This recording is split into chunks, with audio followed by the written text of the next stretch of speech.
And one of my biggest things is going around older people. So people my age, it's hard to have a conversation with. Yeah, that's why I don't think I gotta come in.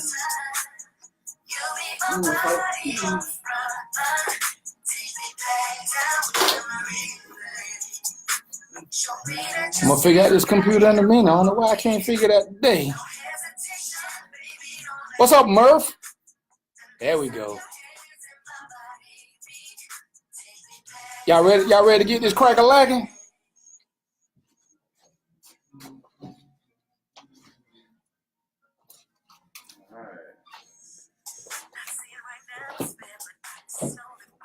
What we looking like? What we looking like?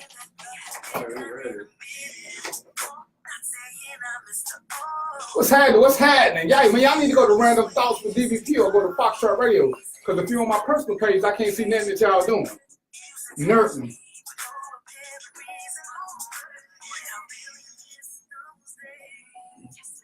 All right, y'all ready? We ready? All right, let's do it.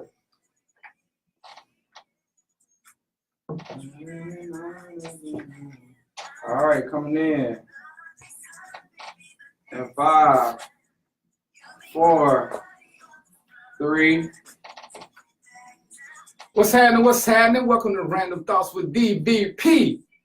I'm the host. I'm DVP, and I'm here with the beautiful and lovely Trina Marie. We wait on a couple of people, but we're gonna get it started because this is what we do. Today is the 20th? I can't even see my computer no more because I'm trying something new. But today is the 20th of February. We're gonna make a do. My special guest is Dichotomy, aka Vincent. What is it? Vincent Maurice Hockett. He's one of my favorite. As a matter of fact, he ain't even one of. He is my favorite spoken word artist of all time. So we're gonna have a little fun. We're gonna get into a little something. We're gonna bring a little heat. We're gonna see if y'all ready. So like I say, you need to either be on foxtratradio.com so y'all can hear some Dichotomy's pieces. Hey, I got like 12 pieces. Y'all need to check them out. He's a truth. The number is gonna be 770-703-5494. What you think? What you feeling right now? You feeling relationships? Or you feeling social injustice? Or we just gonna play it by ear? What's it gonna play about? Yeah, but we want to see what y'all bring today, because y'all be scared. Y'all arguing on the page, but y'all won't call in. I'm ready. All right, but check this out. Let me just give y'all a little update. As a matter of fact, let me be a gentleman. Say hello to the audience. Trina. Hey, audience. Hold on, give me that voice. I don't have a voice. Girl, stop playing. It wasn't just the beauty that got me to come to Syracuse. Go on, quit playing. It wasn't no voice. It wasn't just, okay, whatever. When you talking to a woman 2, 3, 4 in the morning, who live in a whole nother state, the voice got something to do with it. Oh, you gotta give me some alcohol. Yeah, that time zone you just said. You know what I'm saying? Yeah, you know. Oh, you need some alcohol? Yeah, Okay, we're gonna get some alcohol. Yeah. Hey, I'm gonna tell you one thing, you don't play with a grown man. Don't, especially a grown old man. I waited all my life to be a dirty old man. She's like, I ain't got no alcohol with me. Oh, stop. But you like it again? I have some delivery. You know, everything. Uber Eats will deliver some gin and some vodka. Uber Eats will deliver some. Will they? Really? Girls, better quit playing. For cash, ain't much that you can't get delivered. $20 minimum. All I gotta do is get the big ball. We'll all be here happy and just giggling like little champ. That's what we're gonna do. But what I need for y'all to do is come on over to Foxtrot Radio. Here we listed you, or come to Random Thoughts if you want to comment, because that's the only one I can read because my phone is way too small for those of y'all on my personal pages. But we just want to say hello. And Trina said, "You said, yeah, they ain't going. She playing. She so make it seem like her boyfriend don't take her nowhere, do nothing with her. You know what I'm saying? And I'm the hostage. Go figure. But we're gonna do what we do. We're gonna take a quick break. Let y'all get situated. Get you a sandwich and get your favorite adult libation, because we finna bring some heat. And I want y'all to be ready. I don't want no excuses. All right. So give us a quick. What we gonna do? 2-3 minutes. Give us a quick 2-3 minutes. We'll be right back. All right. Holla holla. So it sound like you want to talk some social injustice, some heat. Oh, we talk about, you saw the one he was talking about, because preferences and priorities is always one of mine. I like to bring heat because we keep saying what we want in a person, but we ain't taking no accountability. Right. You got that water for it? I do. Let me see who's on here. What's up, Crawford? What's up, Jaime? Tracy, what's good? You cooking dinner? Oh man, what's up? You ain't even invite me? What's up, Fuchsia? Oh, yeah, I really am live. Go to the regular page so I can say something about you. Random Thoughts with DVP or foxtrapradio.com if you want to call in. Teflon, what's going on? We got to see what we can get together and do, Teflon. I don't know why y'all making me get up. Y'all not respecting my old manism. I know, got him put his butt on my face. Girl, oh, now you don't like my butt. What's up, Denise? Hey, Jackie. Hey, Evelyn. Yeah, she always been fast. Always been fast. Good. Googly. Link Capone. Hey, Darlene. You said what? I had a girlfriend in college. She had a butt fetish. I can't stand it. John L. So I want to slap me on the butt like I'm. We only like the muscular ones. What you trying to say? I ain't got a muscle. No, I'm not. I didn't say nothing. Ain't got nothing to do with you. Mind your business. I'm saying, hold on. You can't be talking. We having a little sidebar over See what I'm saying? Goodness grief. She got a pistol on me today. John L, what's going on with you, bro?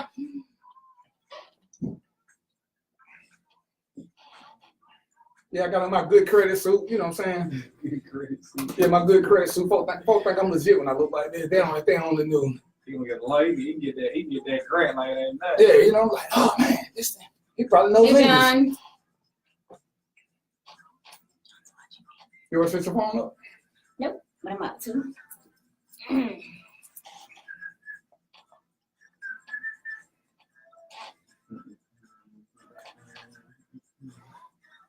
John L, what you feeling, boss? You feeling social injustice or you feeling relationship? Well, which one we need to bring some heat with?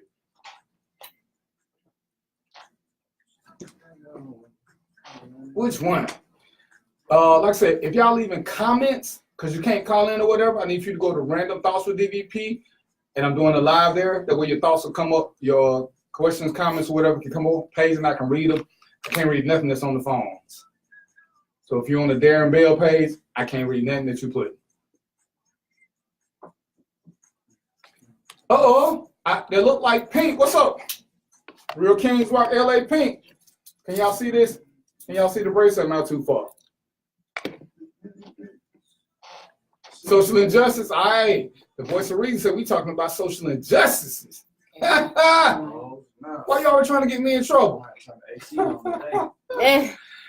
What's up? Pink said, what's you know up? how he get with that. Hey, Pink. I'm gonna turn the AC on. It's gonna get. Yeah, you might. Yeah, at the end of the day. we gotta lock the door just in case. In case somebody try to kick the door in. Man, I thought Trent got the old man. They just keep falling limp. I got the what? Just keep falling You limp. might not want to say that being an old man and all. I'm just saying. What's up, Tracy? You good? Hey, where we lost a kill of mine. Okay, I think that's all everybody. Thank you there. Tracy, have you started a GoFundMe to get me the Can you put your arm? Okay, that's the hand. I just want to make sure I'm. You started the GoFundMe campaign to get me to California, Tracy? I want to come out there and do a show. It needs to be doing no earthquake season though. I got a thing about places moving while I'm sitting. That's why I'm scared of California. You know, when you go to work, you leave one address 382 Dapper Dan Drive, and you come home, you at 383 because of that earthquake. I'm scared of earthquakes. You know what I'm saying? I can handle the rain. I can handle tornadoes. I can't handle the whole buildings moving and, you know, cars swallowing and stuff like that. That's too much. I ain't about that life. I'm just saying. Who is that? Is that you, Renee? On the wrong page? Y'all show testing the limits of my gangsterism. I already told you I can't see that for. Let me put my extra good credit. This is how I get the 800 score. I put these glasses on.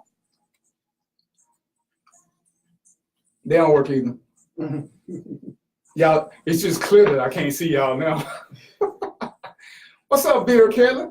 What page you need to be on, Vera Kelly? You need to be on the Random Thought page, right? So you coming over, right? Man, it's a shame I have to call y'all out because y'all don't want to do right.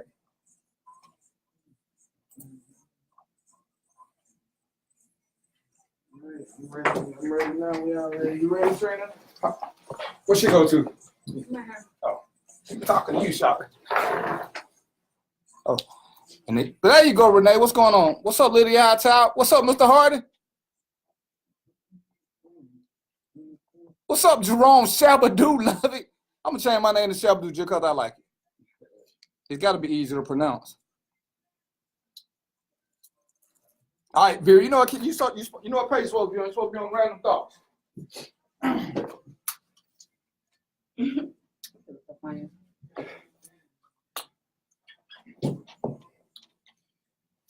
You already live on yours? No. There you go, Vera. Got it started. Yeah, I'm ready whenever you are now.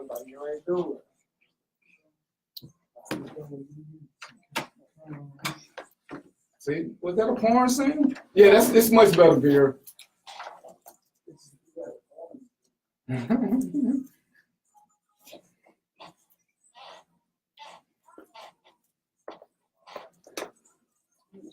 look, boy. You're kind of hard. You're Oh. kind of hard in front of it real quick. You back on. All right, let's do it, y'all. Coming in. Don't make me talk right away. Yes, ma'am. Coming in at 5, 4, 3. And guess who's back? We still here. It's Random Thoughts with DVP. It's still me and Trina Marie as we waiting on my co-host Lyle and my special guest Dichotomy. They call them the traffic in the rain. Y'all know how we do it in the rain and stuff. But you know what? While there you go. While we're here, let me just start off with this right here. Let me just since one of the members of my management team wants me to start off with social injustice. I don't know why. Let me just say this. For those of y'all who don't know, who new to the show, I'm DVP. I was in the Air Force, then I'm a retired cop. And you know, people will send me stuff and ask me my thoughts and what I would think, what I think about this and how I would do this. And you know, this is my better half. We talk a lot about stuff, and there are times we agree, there are times we don't agree. But one of the things that we total agreement on, we don't have to rush to judge everything just so we can be mad. You know, and I'm gonna use that incident with what show was that? Empire? Yeah. The Empire incident. At one point, everybody was mad, ready to jump on white people. Something we found out it was fake. So now you're mad at him. We mad at LGBTQ. We mad at white people. We mad at black people. We mad at Lee Daniels. Who else we mad at? I ain't even finna get into Gucci them. But why is it we want to be mad so quick? What's the worst? What's the worst of judgment that we can't wait until we get just a few facts? Why do we feel the need to be so angry all the time? And if we find out something, as opposed to moving on and apologizing, we just want to be angry at somebody else. Whether it happened or not, put this on the we don't know what happened yet. They still going through that. If he was attacked, it's an awful thing. If he wasn't, it's an awful thing. Either way, this is trying to go nobody because of the way everything's going down. And mostly because of the way we responded to it. Because we so ready to hate and condemn everybody, we don't realize. And this ain't racist, but this is to my black audience. We don't realize how quick we are to want to blame somebody else, and then when it ain't who we thought, we won't say I'm sorry. We just move to blame someone else. But then, you know, we don't ever want people to blame us or say something about that applies to all of us, because nothing applies to all of us. So why do we like doing that? Why do you think that is, Trina? I don't know. I mean, I'm watching people. I can't understand these folks. What? I can't understand these folks. Stop playing. Well, why you think it is? I don't get it. So, you know, if you got an opinion, feel free to call me, 770-703-5494. But as a law enforcement guy, and y'all know, and I preach this, you know, all cops ain't bad. We talk about this on the ride home. You know, you want to keep condemning them, but they just not as bad as your neighbor. They're not as bad as your cousin. They're not as bad as your uncle. But we don't want to hear that. We'd rather say the one something somebody did, and we don't want to talk about nothing that they ever do right. We don't want to talk about who your friends actually have to call when something going wrong when you still in that shit. But, you know, that's a whole nother issue. And I just want to get that out there. Let's get beyond it, because it ain't that I'm defending cops. It's that I'm defending hatred. Why do we always want to hate something? We always want to hate something. Anytime somebody says something that makes us mad, we want to jump on that bandwagon. We want to be mad. We want to be mad. But we so thirsty for a leader that when they give us sand, we think it's just gritty water and we keep drinking, even though none of it makes sense. I watched us do it with Bill Cosby. Oh man, I'm still watching us do it with R. Kelly. No matter what we see, it's always somebody else's fault. There's nothing that we ever do wrong. Listen, support who you want to support. But don't knock somebody else for not doing it. If you still want to rock R. Kelly music, that's your choice. But don't try to tell me what I don't think he did. to me, it's pretty cut and clear. But we don't have the same value system. If you want to play his music, hell, if you want to watch what's the show, what's the Bill Cosby show? Hey, I like Fat Albert. If it come on again, I ain't gonna watch the movie because the movie sucked. But the old kids show, I would still watch it. But I'm an old school dude. But he wasn't harming our people. And he was never my hero, so I didn't have nothing to lose from him. I'm looking at who we claim to be heroes, and we claim some of the most despicable people.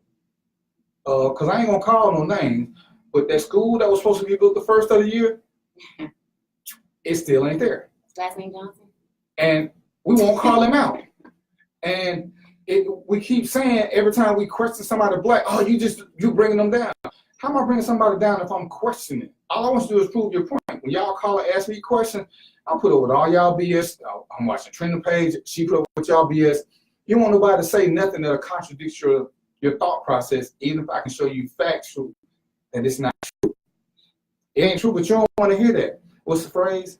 It's easier to fool us than to convince us that we've been fooled. Yeah. But if you're changing your opinion every other week, then you're proving the point that you're easy to fool and you just ain't going to accept that. Sometimes we make bad decisions, own them, move on. If you support Jesse, keep supporting it till it's been proven that he did do something wrong.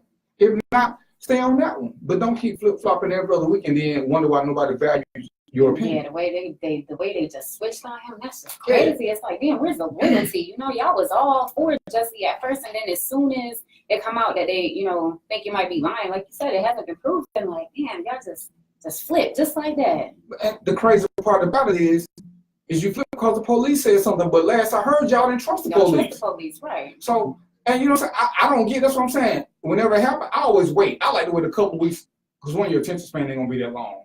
But I like to wait just for more information to come out. So now, the police who y'all don't trust, y'all believe more than Jesse. And some of y'all just don't believe him because of his sexual orientation, which has nothing to do with credibility. I'm trying to figure out how we base that. We don't base our beliefs on factual data or anything that we can pick from. We just based on how we feel, and we make our feelings try to be fact. Ain't that kind of crazy? I'm just saying, let's be consistent. There's nothing wrong with being upset. But when you're mad, you lose your intelligence factor because you're thinking more about revenge as opposed to forming a good plan, which is why you should never fight mad, because it's easy for you to make a mistake. All right? We got somebody knocking at the door. I'm hoping it ain't the po-po. So we're gonna take a quick break. So y'all get ready. FoxTrapRadio.com or Random Thoughts with DVP on Facebook Live. But the number is 770-703-5494. That mint done settle in. I can smell the clean breath coming on me and Trina. We're gonna bring it to you. All right? We'll holler in a few minutes. Yeah, I think. Oh, I love the devil. So Yeah, well, I think one of the messages just said. Oh, he said yes. Hello there, how you doing?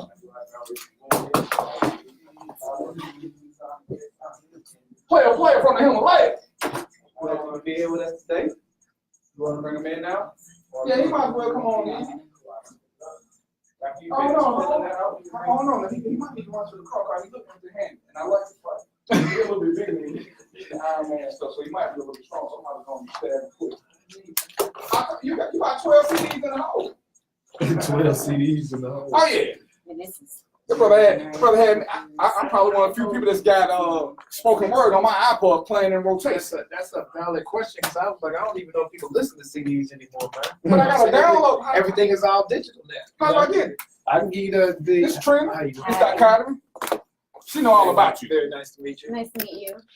Yeah, it's all digital now, but I can give you the Dropbox link. Okay. However you want. Yeah, Yeah, get you right here. Nobody listen to CDs. They buy them to support you, but nobody listen to them. I want to support you. How old are you? You can How old are you? Exactly. You know what I'm saying? Exactly. If you can still remember your birthday, you ain't that old. I have to look at my license. So we're only been on a few minutes because you was making my life hard for the wrongest of reasons. Because I'm trying to figure out something you can talk about because I don't want you to just kind of leave. That's the thing. But that's what I said. What are you passionate about? I'm passionate about everything. You know what I mean? Nah, I don't. That won't look now. Don't why we can't say I got on my non-fight gear, my clothes? You know what I'm saying? I mean, yeah, I'm like you. But no, you got on your fight versatile. clothes. I'm you know, well-rounded. Okay. Versatile, well-rounded. You know, I'm good. I can talk about anything. I don't know how much we need, Tracy. How much it costs to come to California? Get us a spot. We coming. We don't care. We don't care. Got a couple of your flyers up. Had to go to your page, steal some pictures. You didn't ask me any of that. I could have gave you flyers and pictures. I brought the flyers. We digitally, it's playing on the screen. Okay. People watch. I could have set up to you. I could just steal them off your Well, there page. you go. Still work for me. I'm trying to make it easy for you. You know, whatever's easy. How long we been trying to get this interview? Man, So you ain't trying to make it easy.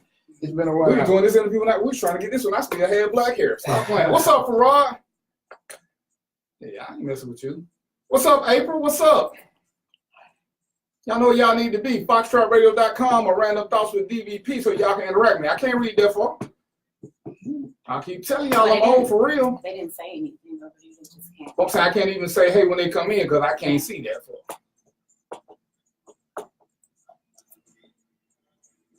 So everybody been good with you? Can't complain, man. Yeah, you got me still rocking your old stuff. I got you, man. We'll get you updated, man. This year. Hey, you and Steve just about kick me to the curb. No, man. Not at all. I told you we're gonna every time you have oral fixation, something always coming up that weekend. I'm gonna make two of them. It's all right, man. I know you. But I need to make sure you're gonna be there. I mean, I'm sure you got other great calls, but you know. Yeah. No, I'm definitely gonna be. That's some of the feedback that I got is that I need to do more performing than just hosting. So, yeah. All right, just a couple of things. You're gonna speak straight ahead, right into the mic right here. Yep. Our audience is right here with our camera back here, right behind here. You'll put your headphones on when we come in live. If you see me go like this, that just means I need you to come closer to the microphone. But you'll hear yourself in the headphone, know if you're loud or not. Also, if your headphones is too loud for you, when one of them speaking on the music, you can adjust your volume right here. And I hold up hand number signals. That's like 3, 2, 1. That's just letting them know how many minutes we got till we go to commercial break. So if you're speaking, just continue on the flow and know when to jump in. And then when we actually go to break, we'll have music come up. You'll hear it slightly up under your ears. Again, if you're speaking, just continue on the flow. They know when to jump in and take us to break. And don't take your headphones off until you see me give a thumbs up. Besides that, What's up, Julie? do y'all thing. You at the right place, like. And we do got some of the music too. Oh yeah. So I'm prepared. And so most of them, like, we'll be playing them coming in from break. So if you like to, you can say what song that is. Yeah. No problem. So, you know what I'm saying? I don't know what you do. You know, so I got like my favorite pieces, but I know my now they like 5, 6 years old. Yeah. You ready to come in? Yeah. Because you know I like the one about police. I still use that one. Yeah. I don't know how much you can do with that one. Yeah. I can do it all. Yeah. But honestly. Oh, wow. Yeah. Hey, bro, I'm a fan. I'm a fan. And what's the one about the lie? Lie to me. So that's when I wanted you to do the show. First lie to me. That's when I wanted to do the relationship show. I want because it was like I sent. It was one of the first ones I sent to her. So I'm like, who can't relate to this one? Yeah. We done all been there with the wrong person. We knew it was the wrong person we wanted to be lied to. Just so we can stick around. You're in the right place, April. Yeah, you good, April. Let's do it. Coming in.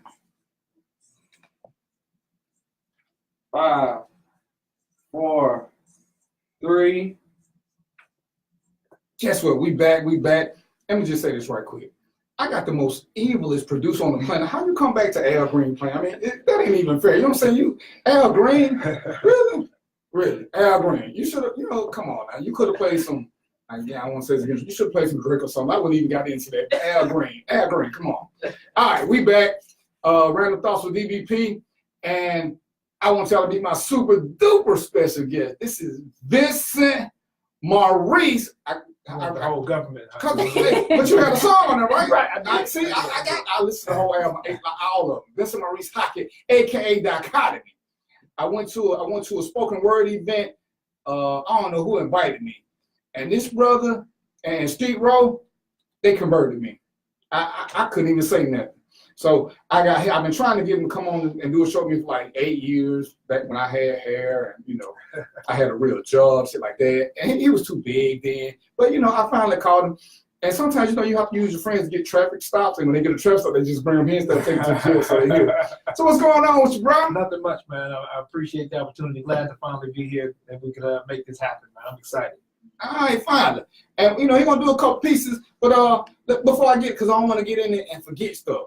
He hosts what? Oral Fixation, that's yours, right? You host that. Yeah. That's your baby. That's it. That's my So tell us a little about that, how you got into that. Yeah, so Oral Fixation is a live music and poetry event. I basically call it a dinner concert series. And what it is, it's a combination of live music, poetry with vocalists.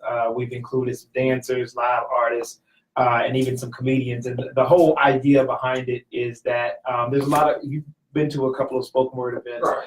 And a lot of times they want to try to have us in like a sports bar or coffee house. Nothing against that, right? But I saw something bigger, right? I was like, you know, what people a nice event space to a nice venue and be entertained, you know, with that different portion of culture. Right. And a lot of the venue spaces were like, you know, Atlanta's a party town, it's a club town. Like nobody's gonna come out on a Saturday night to listen to poetry. And so what I decided to do was to prove them wrong. So I put my own money up, went to 595 North, the venue space, rented it out myself. We've been doing it for 6 years, man. It's selling out every time. So And see, I'm so upset because when we first met, remember, I was pushing this. Yeah, I fell in love with it because this is some truly grown folk shit. And this is one of the things I believe in because I'm gonna hit you up now that we speaking because it's a couple of places now. I got some couples who want to do this. Like, man, this is so deep because some of the stuff they got. And you know, you was inspiration because I still got them 5 pieces I wrote. I still never did public. I'm trying to get you. I'm trying to get you to do what, man? I'm trying to get you to do Yeah, I did them in my mirror, but in front of real people. So when we get done, I know you don't have the new album, but I'm going to send you a poem that I wrote to try to inspire you to do that. It's called 7.1 millimeters, right? Okay, so I'm gonna say that might be no pump, right? It's not. It's okay, not. don't call me no pump. No, the significance of 7.1 millimeters is that is the distance between 2 blue lines on a color blue sheet of paper. And so what I've learned is that how much power, inspiration, and motivation can be confined to such a small amount of space. Whatever you think your story is, it is not our own, right? Every time I perform, somebody comes and says, man, I wish I could write, I can't, but I take solace in hearing it from someone else. Well, you would never know how powerful and inspirational, motivational your story is if you keep it confined to that 7.1 millimeters, man. So I just want you to listen to the poem, and then maybe next time we have an open mic, you'll come share. People gonna be there? There'll be a couple of people there. And I'm gonna tell you, like I said, because when me and Trina were dating, I sent her some pieces, and I like these pieces so much, but I realized, and see, my first 2 writings were like yours, and that's why I can't do them because they're personal. Right. You know, where some people just write stuff and they really rhyming or they not really telling nothing personal, and mine was so personal that I was like, man, I don't know if I'm willing to give this to myself. And I'm listening to his. He got like 4 bomb pieces, super duper off the chain. Don't get me wrong, the albums are great, but it's 4 pieces that just always, whenever I'm feeling some kind of way, good or bad, I always go to. And he was laughing when I said them because he's like, man, that was a long time ago. Yeah, no, but they still resonate now. Right, and it's like, you know, it's like, man, you know, and it's funny because one of the first Trina, we've been Trina together 2 years now, but one of the first things we talked about was being honest with each other because she's from New York, and it was like, hey, let's just be honest and see where this goes. And you know, it's fun because she was like, yeah, a lot of guys can't handle honesty. Not like, yeah, everybody say they want it, but when you give it to them, they get mad at you, they get panicked, they get emotional. Right. Ain't nobody gonna be honest if you ain't nobody gonna be honest if I get frustrated for being honest. We don't all tell a lie to get out of trouble because that's just our nature. And it's like, I sent her that piece, like I said, between honesty, and a lot of me, I ain't. So which one can you do off the cuff now? Can you do either one of them? You know what I'm saying? I could probably do, man, I haven't performed those in a while. I can probably do Lie to Me. But yeah, we'll Okay, well, I ain't gonna make you don't get you saying, yeah. Because and you know my other favorite one. He it's funny, he didn't know I was a cop at the time, but he did one fit the description. I started using it when I talk because it was a powerful piece. And it wasn't blaming nobody, it was just giving something. And that's what we don't get, because even when I started doing it, I had some officers who didn't like it because it hit too close to home for them.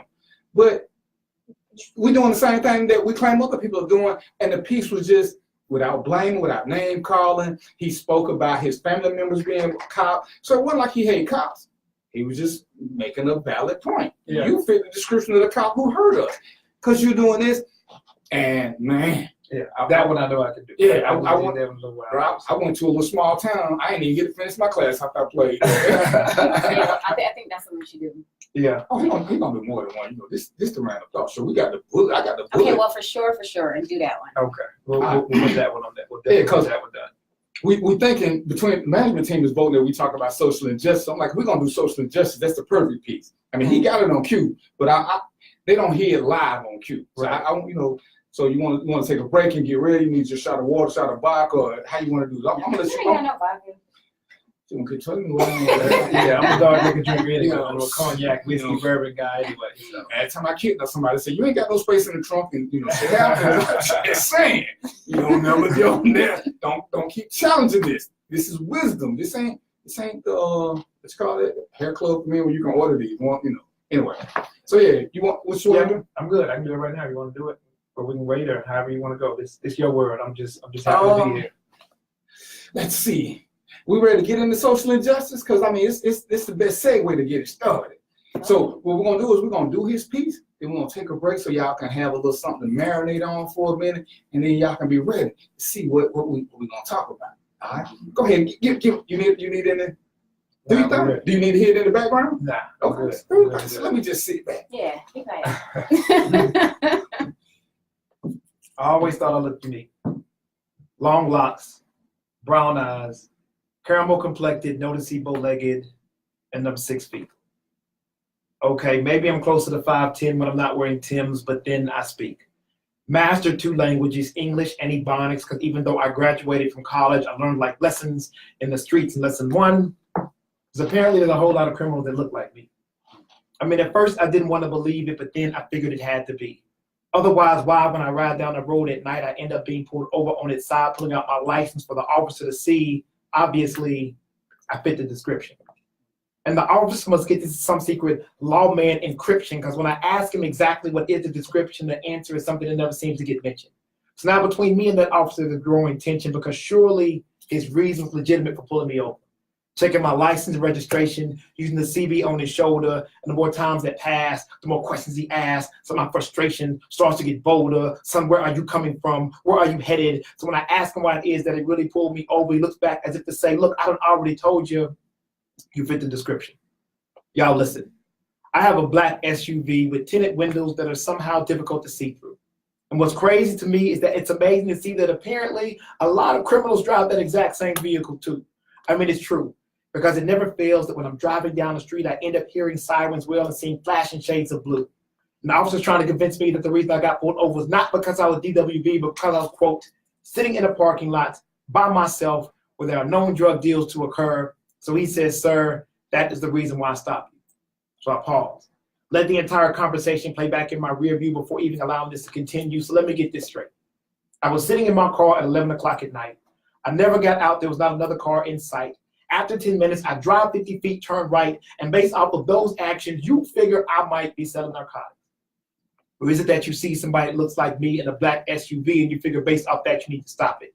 Check me in the vehicle for any visible flaws, because then you figure you have probable cause. You'd be surprised how many black folks know both the codes and the laws. So he hands me my license, gives me a warning, and lets me go. And his reaction to my action lets me know the real reason I got pulled over for. It was because I fit the description. Now listen, I don't want you to get the wrong idea and think that I'm angry, because I'm not. And don't think that I'm this upset guy, because my little brother is a cop and he told me about what he thought was a normal traffic stop that almost ended up in him getting fatally shot. So I understand the other side and I get the concern. When there's trouble in your city, that's the first place we turn, but I've also learned that all motorists aren't treated the same. See, some of us need to be extra careful when we stay in our lane. Make sure we're using our seatbelts and our signals when we change, because apparently this description has a very broad range. But here's what's insane. I've actually had some of my black friends say, well, Dichotomy, if your vehicle gets so much attention, then drive something less flashy. Well, if you ask me, I refuse to change how I look or what I drive for somebody else's benefit. Because I live in Atlanta and I see white men driving Cadillacs, Mercedes, sitting on chrome, and I guarantee that they're not asking for the police to leave them alone, but somehow when your locks are long and your skin is of a different shade, your actions are going to have a whole lot more attention paid. Because when you look like me, it becomes a whole lot harder to tell the difference between a civilian and a suspect. a person and a perpetrator. And as far as black folks go, we know it's going to happen to us sooner or later. But I guarantee you that there is probably somebody saying that I'm talking about a non-issue. Let me say that it gets a whole lot easier to say when it isn't you. But what if it's true? So let me put it in perspective for you. What if I took every white cop and I accused them of being racist? And the color of their skin was my only basis. You would say that my actions are both unfair and tasteless, but I'm going to put them on trial. And here's what my case is. They are part of a group that is known to have racists within them, had racial tendencies towards black men, women, and children. And you say it's one and not all, and I should just simply forgive them. But I'm living in a society where I feel like I am the victim, and I'm living in a society where I don't trust the system. So I know I can't take one cop to simply depict them. So I'm not going to say that cop was racist. I'll just say he fits the description. And it's still fucking powerful. We're going to take a break. That's loud.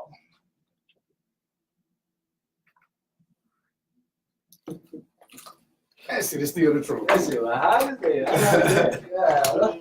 I'm having flashbacks. So, just thinking. I mean, you know, That was deep right there. Yep. Hold myself in. I'm about to say, hell yeah. That's the hell. What up, Uncle L? What's up, You Ron? gotta give up your snaps. What's up? What's up? Y'all, you know, hey, man, y'all need to come to the right page. What's up, Jenny? Come to Random Thoughts or go to foxtrapradio.com. What's up, Teddy? What's up, Teresa? Sandra Banks, what's up, Q? I don't know why y'all keep making me get up. AARP gonna call y'all. What's up, Melissa? What's up, Oscar? Yeah, what's up, Tiffany? Yeah, AARP calling y'all. We got complaints. Janae, what's cracking lacking? Moscato Mac, Tina Wilson. What page y'all supposed to be on? There's gonna be a lot of people standing in the corner.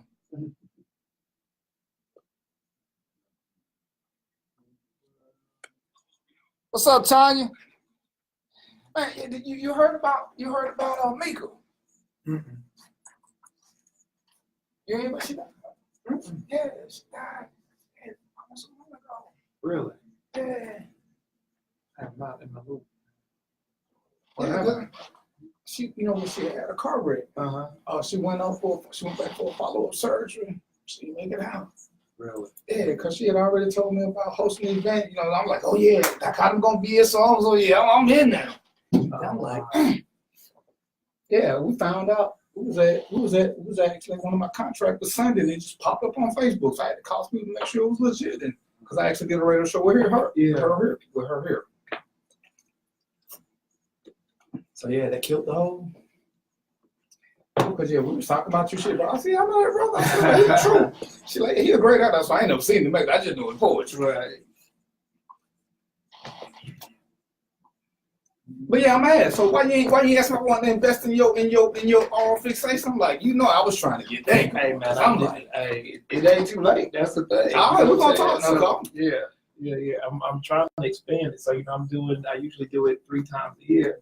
So when trying to do it now, I'm trying to take it to different cities, and actually I'm gonna make it like a whole weekend destination weekend. So I'm doing it in Jamaica. Yeah, well, I saw the cruise So thing you was talking about. I'm continuing to just try to push it forward. Okay, that's what's See how up. it goes.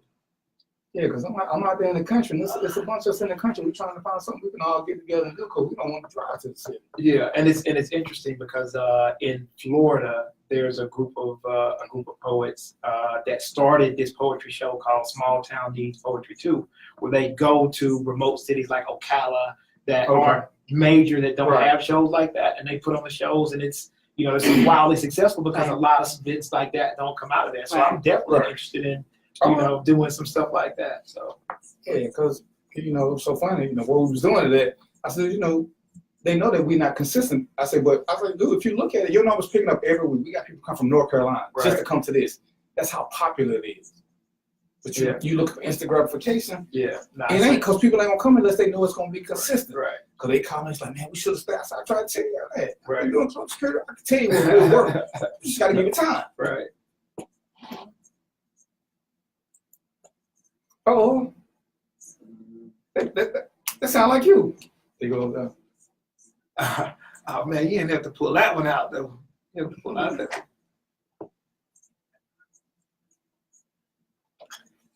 Man, I remember when I wrote this poem. It was just Hey man, I got insurance 3 more scheme. minutes. I'm gonna let this keep going on out. We're gonna come in with under. Because I talked to Doug a couple of times. Because I was trying to see if I could find Truth Be Told. Because I use his piece about snitching. Yep. You know, it's one of my favorite pieces. You know, and the piece about the patriots too. Right. So I was like, yeah. I see y'all done got a lot of people mad at me.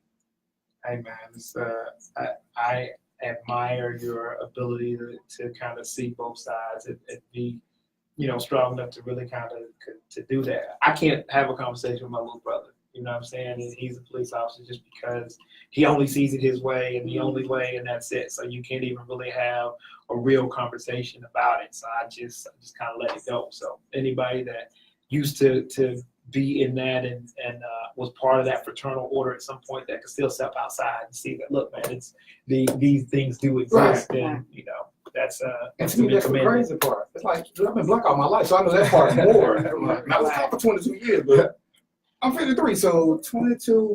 Right. I've been doing this long. Like I can't. I can take the uniform off, but I can't take this off. Right. No matter what I do, I'm black. Right. And it's interesting because you hear stories all the time about commanders or sheriffs or whatever that got pulled over in traffic stops, and the officer didn't know who they were, and they get treated all kinds of ways. So Yeah, I mean, fortunately, most of them have been professional, but I had to. Man, I had one. I had used my backbone to call, but I had my gun. I had my gun in my hand. Cold Buddy came out with his gun.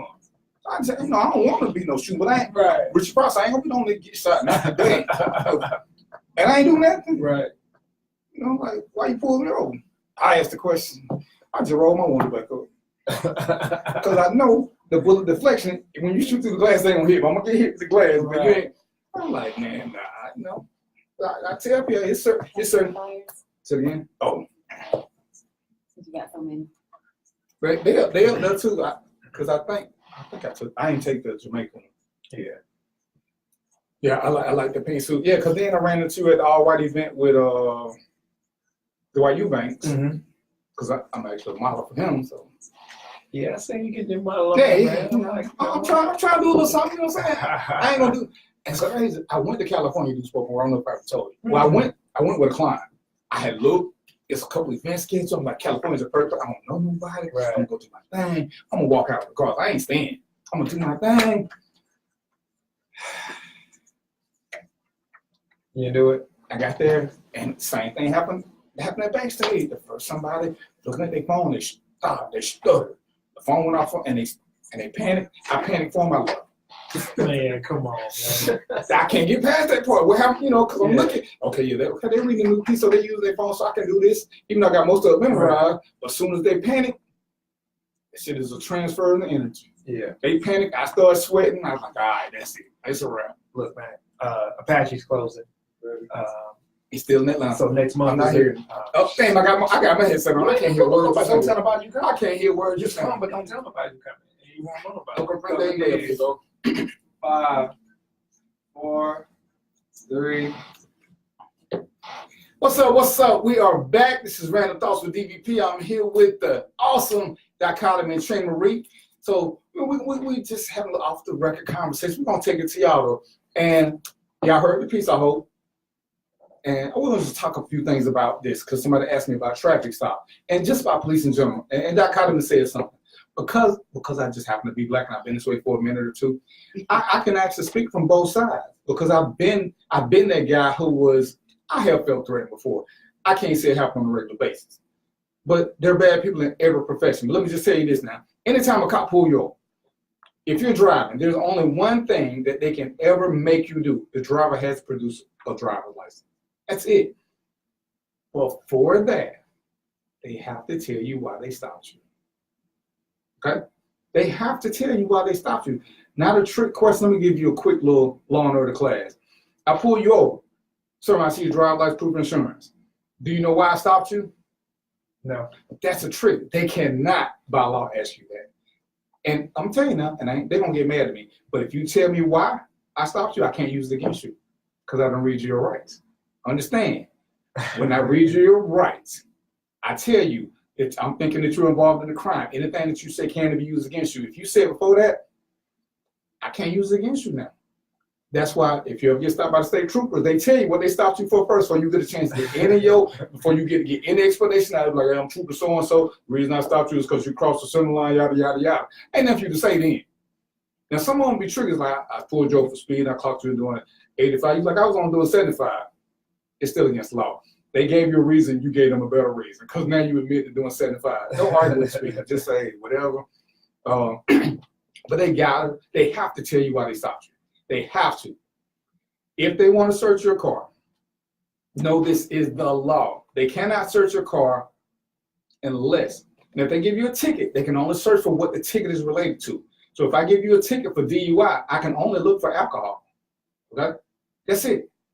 If I give you a ticket for speeding, ain't shit I can look for. So if I say, do you mind if I search your car? Nah. Well, even if you say yeah. I mean, yeah. Yeah, but even if you say yeah, because I want you to be a good citizen, I have to by law tell you what I'm searching for. I can't just randomly search a car. I got to tell you that I'm searching for drugs, alcohol, dead bodies. I got to give you something specific. And I also have to tell you by law, you have the right to stop this search anytime you want to. And I can't put you in the back of my patrol car. You got to be right there with me. That's the law. So once they put you in the back seat and they give you all this other stuff, there's an exception. They can put you in the back seat if they put another officer in the car with you, so you can tell the other officer you want to search the spot. And see, a lot of us don't know that. I was just wondering because you said if they say they stopped you for a DUI, they can only search for alcohol. Can't you be under the influence of many other things? Right, but Alcohol? and this is where you get to play, because I'm looking for alcohol. Let's just say a fifth. Of where I can find a fifth, I can find drugs. So if I say drugs, I can't look for big stuff. Does that make sense? Whatever I tell you for is the scope of my search. Okay.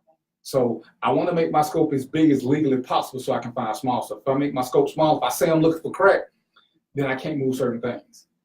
Because, I'm sorry, crack will let me look for anything because of how smart. But if I say I'm looking for a keg of beer, what can I move? I mean, I can make you pop the trunk. I see a keg or I don't. But I can't make you move your coat. I can't go in your pockets because you can't hide a keg in your pocket. But if I'm looking for drugs, if I say I'm looking for alcohol, and that, you got to be specific because they got 2 DUI tests. One is for alcohol and one is for substances.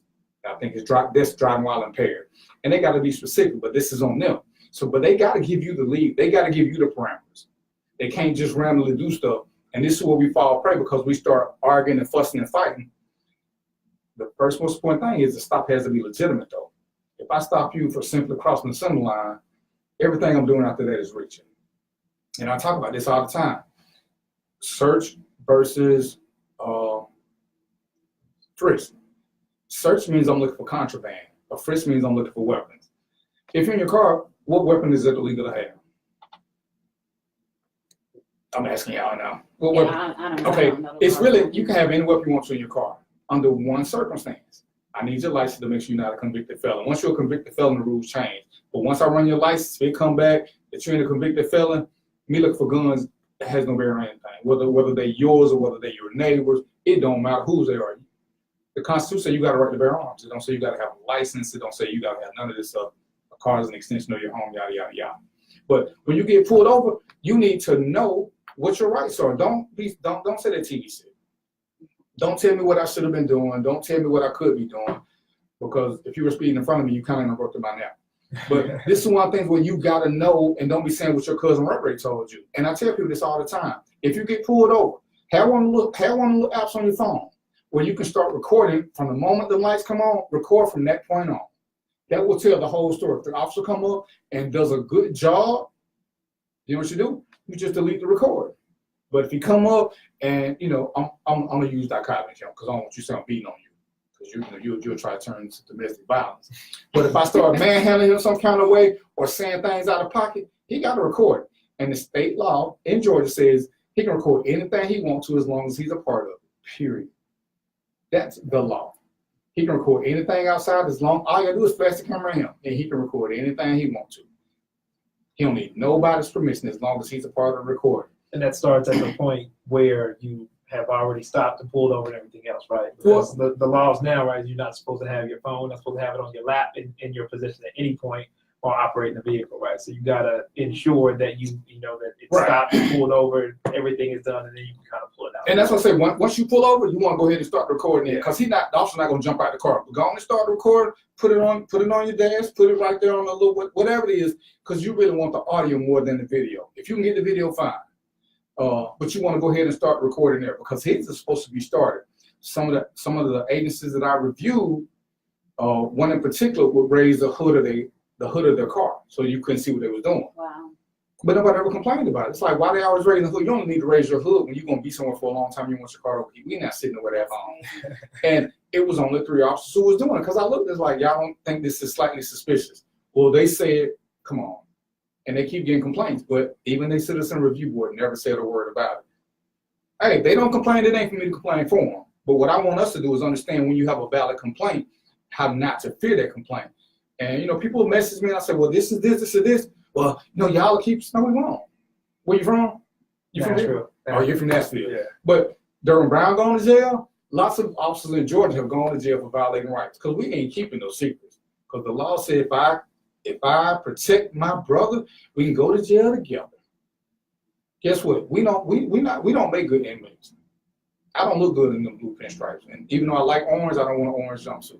So when we doing this, understand that part of the injustice system. And he was saying a lot of officers do pull over because we fit the description. And as opposed to hitting them with real logic, we hit them with sarcasm. Trina posted a video with the guy who was getting sassy with the cop. Gosh, that was horrible. The stop was legitimate. The minute she started out that mouth, in my word, you would have went to jail. Because he was just abusive. He called the cop. He was nasty. Once you interfere with my official investigation, ain't no signature going on. But the cop had a lot of patience. But they are wrong sometimes. And they do what people think, and we do the same thing. We pass on misinformation. You got to know what you can and can't do. If you're driving a vehicle, every state says you have to have a license to operate a vehicle. The passengers don't need one ever, unless I'm locking him up and you want to drive. Now, if I'm going to lock him up, instead of towing the car, he said, hey, can my girl take it? Now she got to produce a license. She can't produce a license, so we towing the car. Those are simple, basic laws, but this is for the U.S. There is nowhere that says the passengers ever have to be ID'd. There's no law that says that.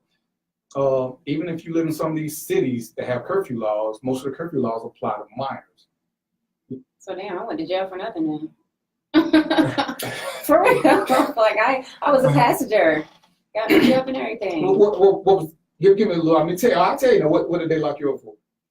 Well, I know why I went to jail, because I was, combative with the officer. But I'm saying, like, they was harassing us. They was harassing us like crazy. It didn't make no sense. They pulled him over for some mess. I don't know nothing about that. Talking about he was what is it, impersonating a cop or something. I don't know what y'all talking about. I just got in the car. I didn't see him impersonating no cop. So, they asked me for my ID, and I'm only like 20 at the time. And so I give him my ID. I had to take off my seatbelt to reach in my back pocket to give him my ID. And he's just staring at me, just like You're kind of cute.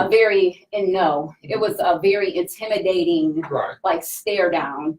And they just keep going on, and they just messing. And I was like, you know what? I don't got nothing to do with this. I'm getting out. So I get out the car, and I guess that's probably where I went wrong. But I'm young. I'm getting out this damn car. I got nothing to do with this. I started walking down the street. He like, let me.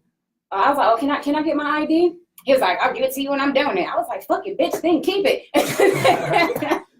And then he was like, not yet, yeah, exactly. He's like, now I'm gonna arrest you, whatever. So yeah, then he, but I mean, like, he didn't need to arrest me the way he did. That was crazy. And a lot of times, and I ain't gonna defend him. A lot of times they need for you to do something so that they can get there. Right, and I got that now, but at the time I didn't know. But here's the caveat: when you take that back to them being an instigator, that's what they're wrong. And when I try to get people to understand stuff, you have to go through the whole thing. You have to.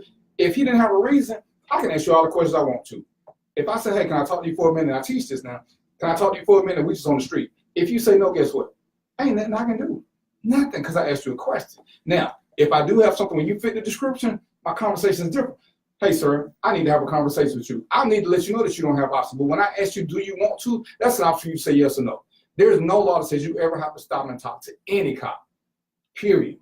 He needs to give you a valid reason to start an investigation. Not that you committed a crime, but he has to have a valid reason. When the cop pulled me up because I looked like somebody, the cop showed me a picture, and I was like, damn, because I thought it was me. I well, you know what you want? I'm like, damn, that looked like me. But the second picture, then, because the dude had a grill. But the first picture, in Douglas County, the guy that escaped from a jail one day looked like me. They called me and said, can you help? I said, dude, have y'all looked at that picture? That picture looked just like me to me. My mama called me and thought the guy looked like me. I'm not coming out there and help y'all. But you have to know what's going on so that you can get there. And you have to know the laws. And a lot of times cops don't know them. And when you try to tell them, they'll preach that same shit that people preach. And they think that they can get away with stuff. I can ask you what I want to. And I can. But you can not answer what you don't want to either. Some of the rules don't change. And some, I wear a polyester uniform, but I'm still just a private citizen in most situations until I make it official. By making it official, I have to tell you, hey, I'm Officer so-and-so. The reason I'm stopping you is this. Once I give you that, you lose your ability to just, what's the amendment? I take away your locomotion. You can't just go where you want to once I let you know it's official stop. All right? We're gonna get into that. I want to get into something. I just want to give y'all that tidbit because people keep asking me about traffic stop. And this is everywhere, Trayvon. All right? Random Thoughts with DVP. We'll be right back.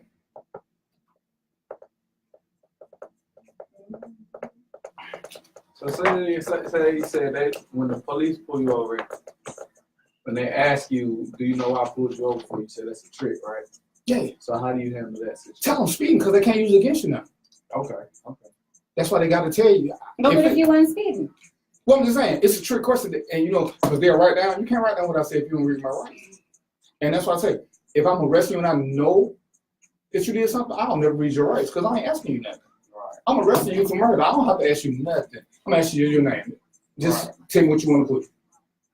Well, he didn't read my rights. What I need to read your charge is murder. What I need to read you? I don't have. He didn't tell me when I arrested you. Yes, yeah, we did. We'll tell you. You might want to listen because you was waiting for some other stuff. Right. But Miranda, which is the right thing, is to only let you know that you don't have to answer questions because I can't ask you questions without reading it if I think you're involved in a crime. Right. One guy who I locked up, I'm asking him about. It's funny. I was asking him about a grocery store that got robbed. And you know what he said? He said, "Are you here because I broke into people's house?" Oh, damn. And his attorney tried to say, well, you can't arrest him for that. He just admitted, I didn't think he was a criminal. I thought he was a witness. Right. So that utterance, he knew who I was and one like I was undercover. Yeah, I used that against him. Like, I told him, it's like, well, you don't read them rights. He was never a suspect. I wasn't even thinking about nobody's personality. I'm looking at the liquor store. Right. So, yeah, it's a bunch of little caveats. You just have to, you know, if you're going to be a criminal, you need to know them. No, RT, this topic isn't about God. It's Chris, Doug Martin. I used to work with Adele. So, Doug, you work at Dale? Yeah. So we went to school together. Oh, for real? We used to be colleagues, and then at one time he's actually on my team. I used to be his manager, and then he moved on to much greener pastures at AWS. So I need to talk to Doug. I might need to be trying to get over there. So. Hey, Doug. I think you already sent me. I think you already sent me your number. Send it to me again so I can give it to him. Since you know my man. No, April. That's not how you can't just tell me you speak. I still got a speech to give you, April. you got to listen for the speech first. They're gonna jump out and say it fast as soon as they come over. Hi there, Speedy. Tell them, don't jump out that car. The one something his brother said is true. When you pull over cars, man, I'm scared. I hate pulling over cars. I'd rather do anything. I'd rather go to a shootout than pull over cars. Because only they know what they're doing and what they got. Right. I hate pulling cars over. It take me 20 minutes. I need to call 3 people. I need to say, man, Yeah, that's what he said. Yeah. It's like he had pulled somebody over and went up to the car, and the guy was acting fidgety and nervous. He didn't know what was going on. And before he knew it, he saw the guy, starting to reach up under his seat, and that's when he stopped. So he was like, man, I wasn't even stopping you for anything. It could have just been a traffic stop and that'd be it. So, it ended up that he had warrants and everything else. And I'm just like, man, I wasn't even, his mind frame was right in that at the time. You're in that white zone sometimes, and that's what get us hurt. Yeah, Like I got hurt. I got beat up. They beat me. I'm gonna get them for you, baby. They beat me up. I pulled over, called Old National. And they were speeding. But when I got out, man, they got blood dripping from the trunk. I'm like, oh, no. I don't even want to pull the car over no more. Right. I'm sitting there. I done called 3 of my friends. Hey man, it's 2 o'clock in the morning. Oh y'all can't be asleep. Radio, I need you to call these people at home. I need to get the SWAT team started. But it's like I've been here 10 minutes. I'm seeing this blood. I'm like, oh shit. Call my mama. I finally get the heart. I'm going to do this shit. I got my gun in my hand. I'm like, man, here we go with this. I already got my plan. I'm getting these first 5 shots off. I don't care what's going on. And I'm talking, and they just as calm and okay. Let me just ask you a trick question. What's in the trunk? It's a dumb question because I'm hoping you don't tell me somebody. Right. He's like, oh, what? I said, blood come from the trunk. He said, oh, damn, I thought I wrapped it up. Not the right now. Not the right now. Not the right now. I'm panicking. I'm not. Shit, you know. And dude too calm for me. So I'm like, man, I got the gun in my hand, but I'm nervous. I can't raise it up yet. Right. It's like, and like 5 minutes later, he's like, yeah, I've been deer hunting. Whoa, dude, you finna get killed over deer? Yeah, because his blood dripping. And I know for blood to drip from your trunk, it's gotta be a pool. Yeah, and then you talking about it ain't you thought you wrapped it up. Right. And you called, dude, you should first. You seem like a crazy guy. You call me hell. Like, if you say the wrong thing, him or who else gonna come at? Right. I'm like, you know, by this time I got 12 more people out there with me, so I'm ready now. Even if you get me, some of these folks, dude, I got all these people here about some deer. He said, oh man, I didn't even know it. I'm like, yeah, okay, I can't take it. They said as soon as you see the blood, you automatically gonna think, heck yeah. He was on national. He was on national when that happened. Yeah. Yep. Yeah, dang. On national, they say you got a deer. Where you coming from? Right before bitch came. Right, I still remember. I'm like, man. All right, send me, I don't have those things you need to call. Come on, I know that they have. I'm playing Lie to Me right now. How I feel. Oh yeah, most of the time, you know, depending on what it is. I mean, I think I wrote 2 tickets a year, and that's just. I got 2 tickets my whole life. One time I thought I was gonna get out of it. I had just came from jury duty. He pulled me over. I had my sticker on, but I was like, I was trying to show that sticker. I just came from jury duty. I'm doing my duty. Still gave me a ticket. I was like, damn. Man, you'll be surprised how crazy some people are. When I pull you over, I'll tell you I'm gonna go back to and run your stuff. You got 5 minutes to give me a good reason why I shouldn't give you a ticket. I wish somebody did it. So I only got 2, but I wish at least one of the. I came back. You know what dude said? He said, I can't come home. So you might as well give me a ticket. I'm like, really? I can't come up with one good reason. One good reason. I know you done told plenty of lies in your life, but you couldn't think like, of 5 minutes. Dude, I don't want to write this ticket. I'm not that cop. But I realize if I pull a car over, I get to slow traffic down. That's all. I just want y'all to slow down. Just give me 10 minutes of your time. Give me 10 minutes. One time I got pulled up by State Patrol, I had my partner had just got kicked out of the house. Oh, for sure, Trayvon. Stuff in my car, and he pulled me over because I had my tail light was out. He was like, "Yeah, I want to let you know I put you over your tail light." He said, "What's going on? You got a lot of stuff in your car." I was like, "Man, my friend just got kicked out of the house." I was sounding a little scared too. So for him, I'm like, "Man, he got kicked out of the house. I don't know where he gonna go. He can't stay with me." He's like, "All right, well, get your tail light fixed. I hope your friend's okay." I was like, "Yeah." All right, let's do it, y'all. Coming in. 5. Well, you can let them say which this one is too, if you like to. 3, 2. It is what it is. Go ahead. Because I did what I did. Yeah, so that was Tell Me Another Lie. That was off my first album. That's like one of the first poems I ever wrote. So yeah, I think we can all relate to that at some point. Yeah, so you know, he still remember. I done canceled 2 shows about that one because I wanted to talk about that one. But let's get back to some of the social injustice. So tell me what's bothering you right now that's going on. Let me just give you a look. I talked about the social injustice don't all deal with police stuff. It deals mostly with us wanting to be mad for no reason. Right. Which I think is one of our weakest points. We want to stay mad versus being informed. Right. So we make bad decisions that actually come back to haunt us and don't help any movement whatsoever. Because we love to follow people who spew hate or not. Mm-hmm. So give me something. So ironically, right? What bothers me about the social injustices in life is actually our reaction to them, right? So one of the things that really bothers me is social media activism. I believe I'm a strong believer that social media can be a tool as a form of activism and protest.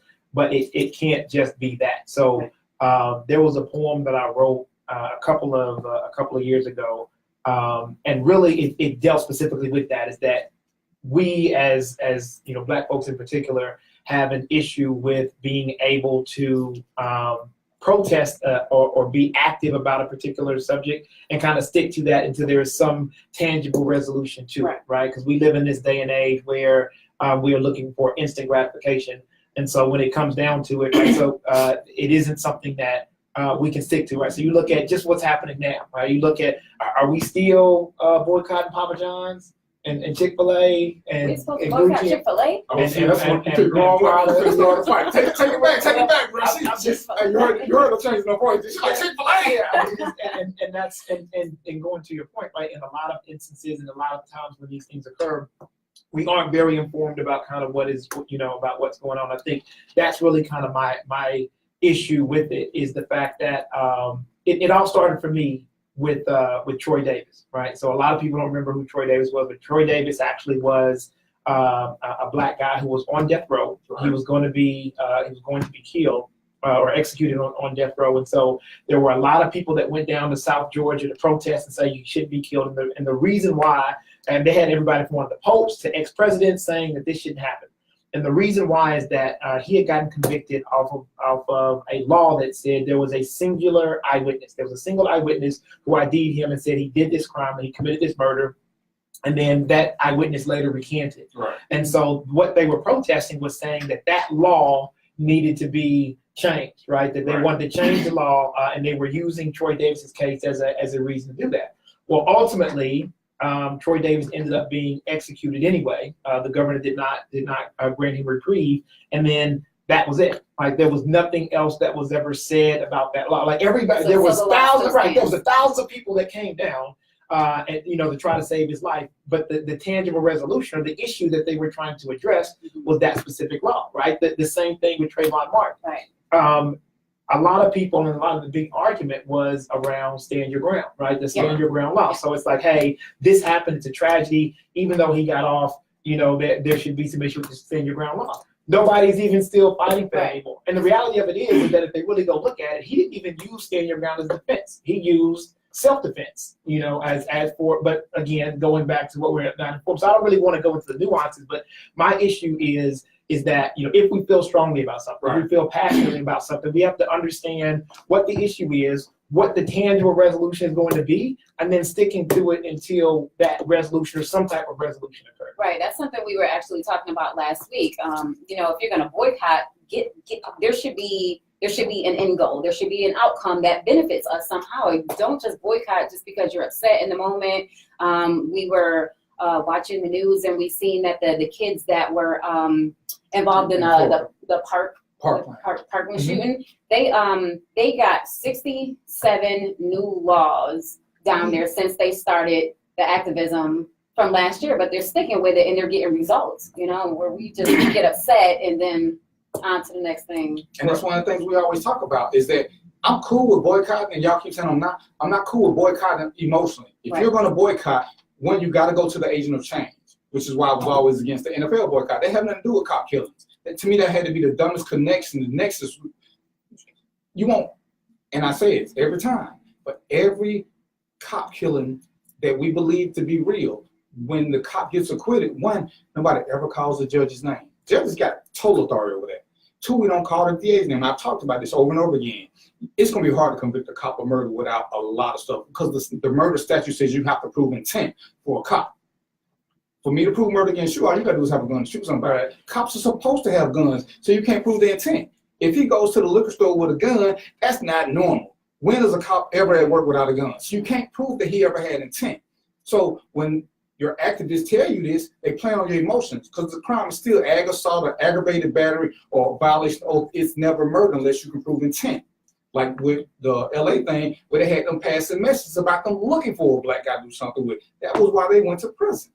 And we get so caught up in emotions. And I tell people, if you're going to boycott, why would I boycott Walmart? Because she's not giving me, we're not having sex. So I ain't going to Walmart no more. And if we boycott Walmart, what do we do to our black kids? Because all the ones who are working there, now, when they get laid off, what are they going to do? They're going to commit crime. And the Montgomery bus boycott worked. Why? Because we did it to the busing system. They made a plan for all the underprivileged people to still get to work who had to make it. We want to boycott so much off emotion. We want to boycott Gucci. How many people wearing Gucci? And that's what we miss out in all these social actions. Well, we're gonna do this. What's your point? It's something that's already not for us. Why do we even care about that? Right. And I think the biggest thing around that is you mentioned the Montgomery boycott. Right. And that's something that I also wrote about in one of my poems. And there's a couple of things that go along with that. One, to your point, there was a tangible plan that was put in place, and there was a specific outcome that was sought. Right? It was like, this is what we are looking to do.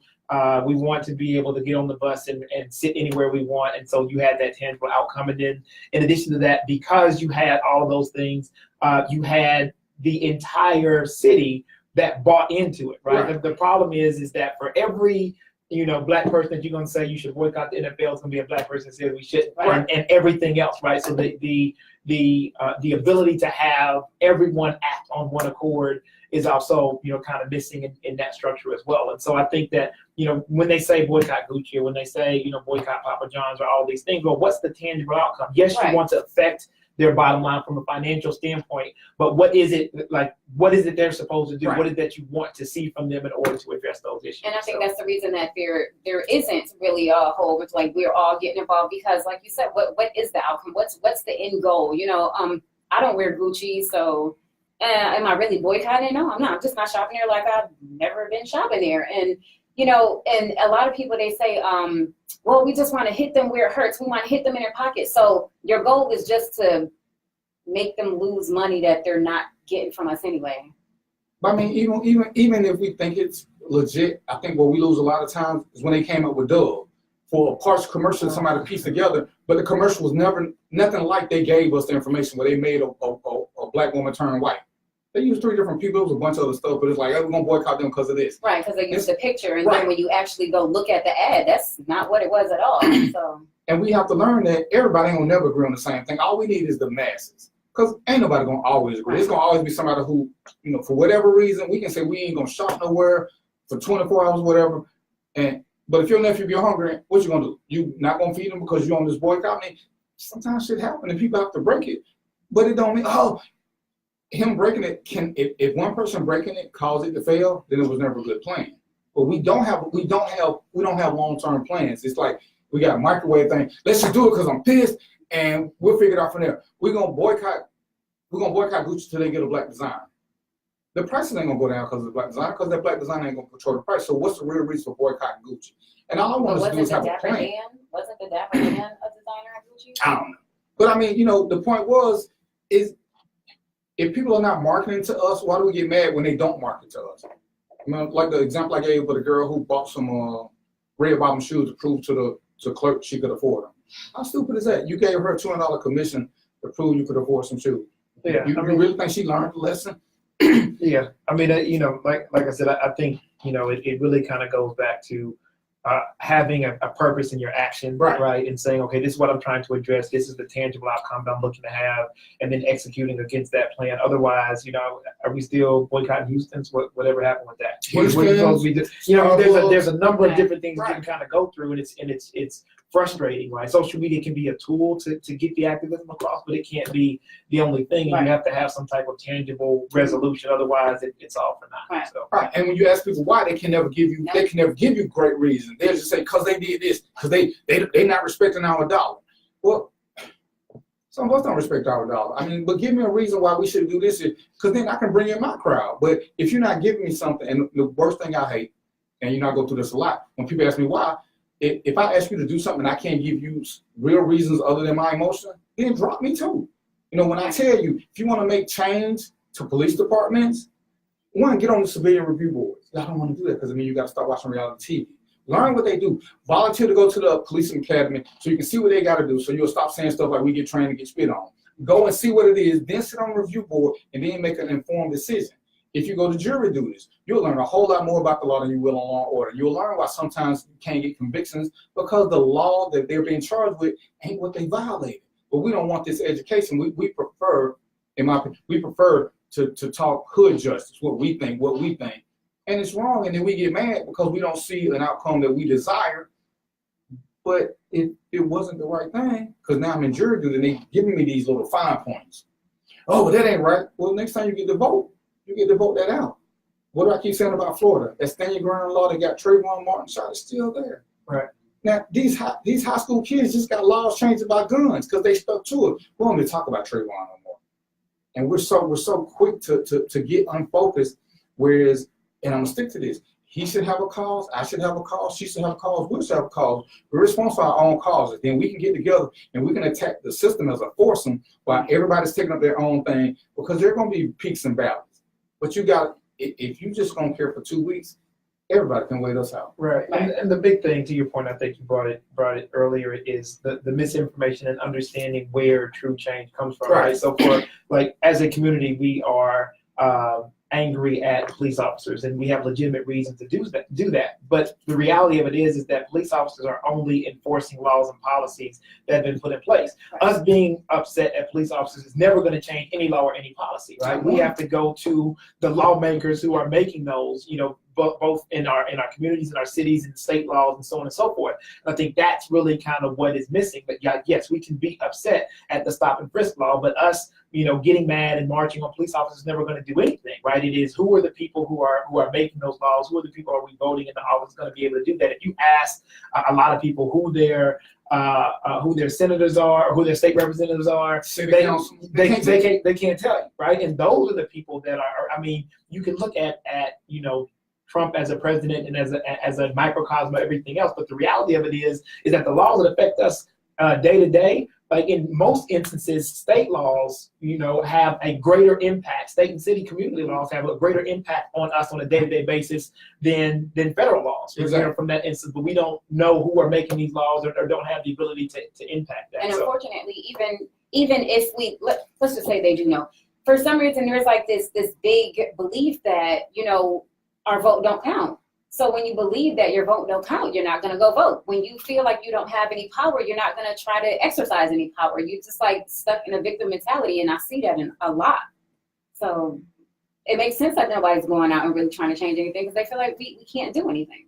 Yeah, but I mean, it goes back to, again, the education of the system, right? And how it all works and how it individually affects us. I even from a presidential standpoint, if you were to go ask, hey, what's the difference between the popular law and the electoral college, right? So a lot of people wouldn't be able to answer that. So it goes back to, really just informing yourself about these things. What is the cause? What really happened with the cause? What are you trying to achieve? What are the things that affect you? How can you impact that? How do you really impact change? And I think that's what frustrates me, is that yes, anybody can get on social media and they can make a post, and everybody can get upset about that. But to your point, 2 weeks later, we on to something else. We need to watch Schoolhouse Rock and find out what I'm Just a Kid is all about. We're gonna take a quick break. Trayvon, I got you when we get back from the break. I got you. All right.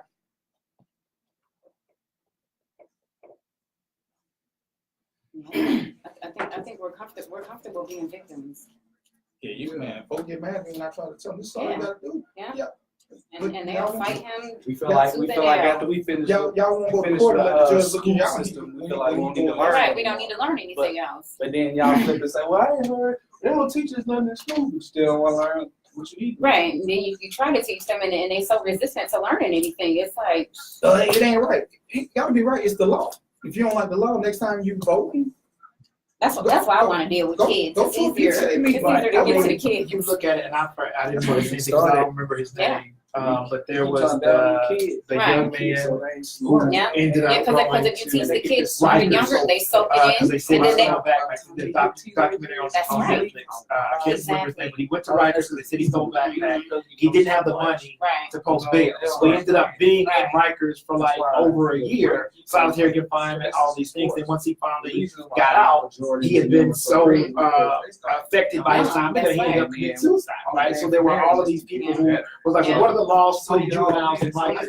What are the laws for somebody being put in solitary confinement? What are the limits associated with that? And because of that, then those statutes were changed. Actually, closing down Rikers, right? And there is something that happened. You understood what it is that you're trying to impact. It's not just getting upset because he died, which you should. But what's going to be the result of that? What's going to be the actual change? Let's teach the kids. trying to do. Cause ain't nobody looking out for the future. You know, unfortunately, all these beliefs that we have that we don't have power, we can't. This victim is how y'all passing that down. The law says only 7 crimes I'm you can do now. So strict when you go on out, they gotta be separate from everybody else. Right. 9 out of 10, And you know, when the sheriff had looking at, I said, you want these laws, you know, one of the because purposes Yeah. some of them have to have trials and X amount. And you know, sadly, the negative news it travels a hell of a lot faster than the positive stuff. For some of the stuff y'all You know, doing, even like social media type stuff. You know, if you want to use that as an example, if you put something positive up, you know, it gets very little attention. But you put some juicy gossip, negative stuff, then it goes viral. It's ridiculous. Like we're just lovers of negative. That's more time on your show. Right. But you know what's one of the Wayne's things, brothers did. They had a show that they wrote. you know, I can tell you, So I I did did make make it it happen. happen. The show, those that played Junior and my wife and kids, and one of their nephews, and it was somebody else. Basically, it was all 4 of them. You know, All of them had their I own did this. thing. One of them was a writer, one of them was on the other one. It was a positive show of showing Tell me what happened. what they're prepared to do for what they do and to put a project together. It was so positive. So showing young black folks how The same to also for your ideas you don't get, you can't. for it to show. Right. Everybody, I know so much people know about show some of this and So yeah, it was so the next educational, informative, right? But But why do you think what the Housewives of Atlanta? How this thing been running for 11 years now? We're in 11th year because we like that stuff. We like that drama. We like that negativity. That I got 10. Now every time in the shoot, boy, they be on the crisis actors. They don't believe you because crisis action. Whether they're crisis or not, the shoot. But you know, people don't have real body sex. yeah, it's crazy. It's just crisis and And you know, it's crazy. Like I had the other day, I posted it was saying by Tupac. You know, he was talking about we need to change the way we think, change the way we eat. Yeah. Somebody comes out, I don't like Tupac. I don't give a fuck if you like him or not. The message is not irrelevant just because you don't like him. You know, this is yeah. I used to work at one job. We could play music on the phone. I was playing some artists, and it was positive music. It had a curse word here and there, but this message was Right. so it's like, oh, you missed my can't crazy. I said, this is the message. You understand? Right. So you mad one bad word. You just shut down. You You just hear close all your day, mind. they don't say that. You smell weed. Like a You virgin can't man. talk about it. You found it. You know what I'm saying? Right. You found Damn. it. You know, like how he was getting it, and they might say, damn, man. Yeah, right. Yeah. But that's the thing too, the message is Sure, going yeah. down. It's all Right. about It's all about the message. First of all, oh, you talking about music, yeah, but for anything, for a lot of things that I see, the message is just going by the wayside. They're so focused on the messenger. To hell with the messenger. Even a broken pocket's right twice a day. You know, like come on now. If it's a good message, it's a good message. P.O.D. fans, I can't speak for now. He's a little different now than before. But I know before he was always big on like So why would I ask you? spiritual and read your rights. Read, if you don't believe in a certain religion, read on like Farrakhan, all that type of stuff. He was talking about all that stuff. But it was down. He was like, no, that's what come here to give you consent. Go at Michael Eric Dyson. Right. Go at Bill Nye the Science Guy. I'm just like, when I do just giving out books for people to read, I ain't going to the facts of this. They got to go at them. I'm trying to educate myself. There's no word. Educating y'all on, hey, check this book out. They made all Right. So they don't like to challenge No. the people that actually do the work. They want to challenge people like me and you that Right. we know some facts. But we ain't the one that say don't Right. We not like this isn't our studies that we do. Yeah. Right. I'm a what a last time before I search your car. But you know, I can't. People that curse tell me I don't have nothing to say. Yeah. I really understand that Yeah. person. I was like, I Yeah. gotta get my game up, know how to talk. Right. You increase your vocabulary. You know, it's so crazy. I post like a word of the day every day on Facebook. And I swear I don't know. I don't remember. I don't remember to use them when I It's hard to speak. use it. Yeah, You know I'm what it like, means. You know what it means. Somebody say it. Yeah. I gotta get back on my. I gotta get back on mine. I used to read a word a day in the dictionary. Get the meaning. So I want to say. You know, sometimes I was like, dang, I gotta find the conversation. Yeah, I actually got a app that does the word of the day, so I just post it. This is kids tell me. Trego, you listen to Fox Trap so you can hear my man. Doug, you listening? Coming in 10 seconds. Who bringing this in?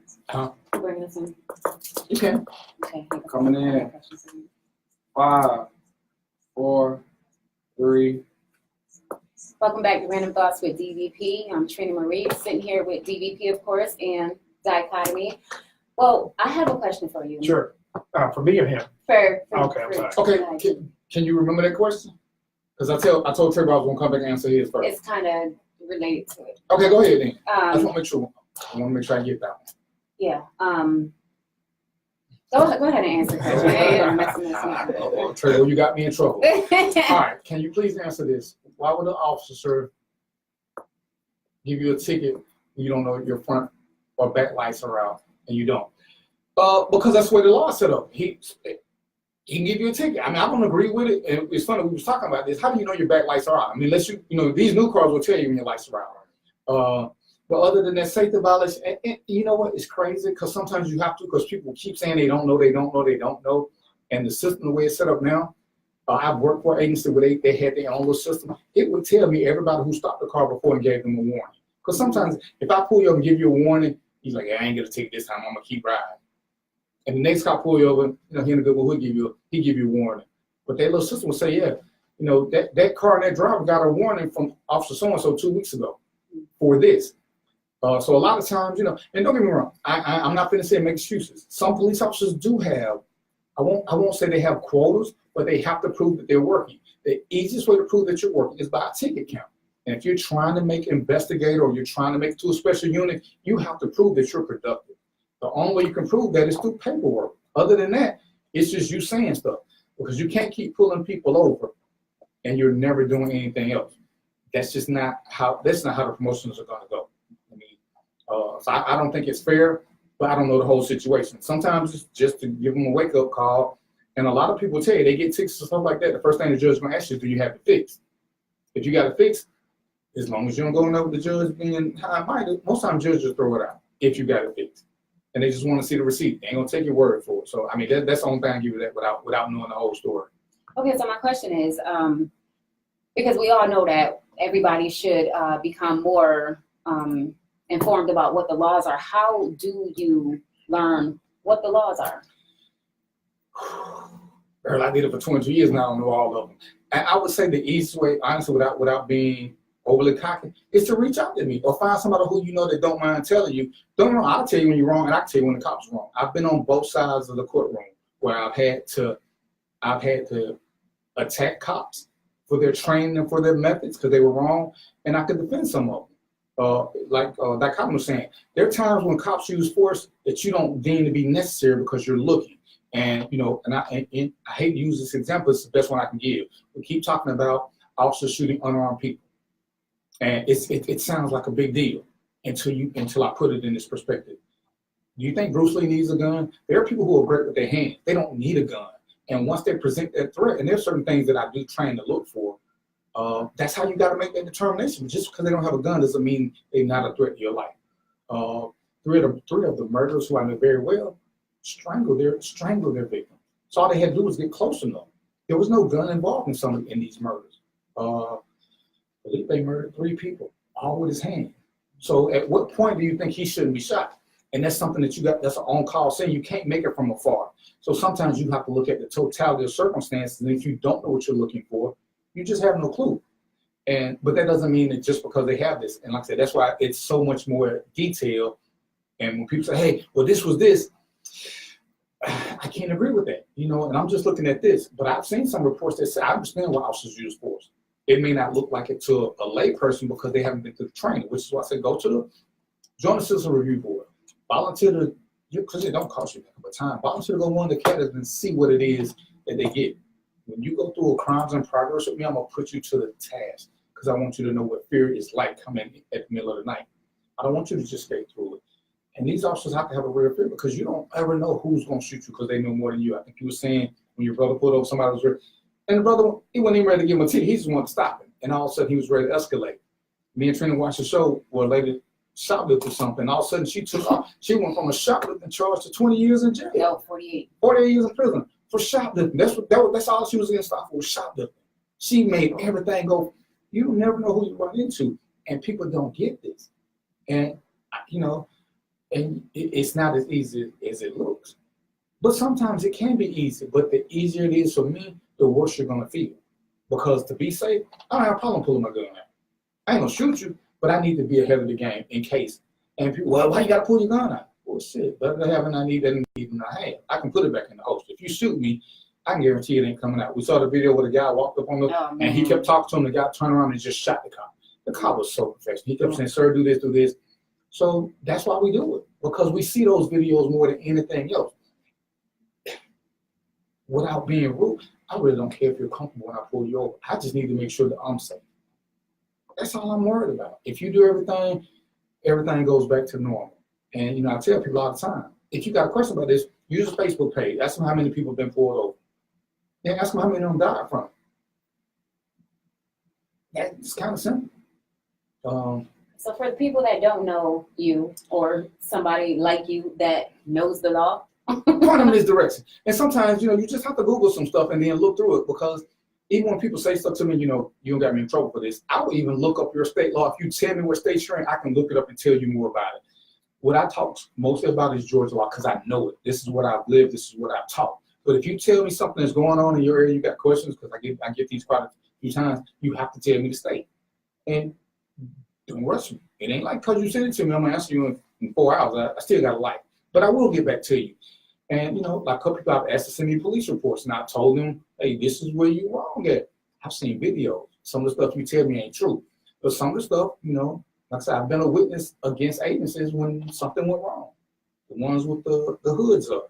The ones who were doing searches for calling them frisk. A frisk is for weapons. You can't put your hands in nobody's pocket when you frisk. Here's a big myth. As a cop, I can never ever legally use the phrase "I was in fear of my life," and that's the end of it. I gotta have a reason. Why am I in fear of my life for this man? What did he do to put me in fear?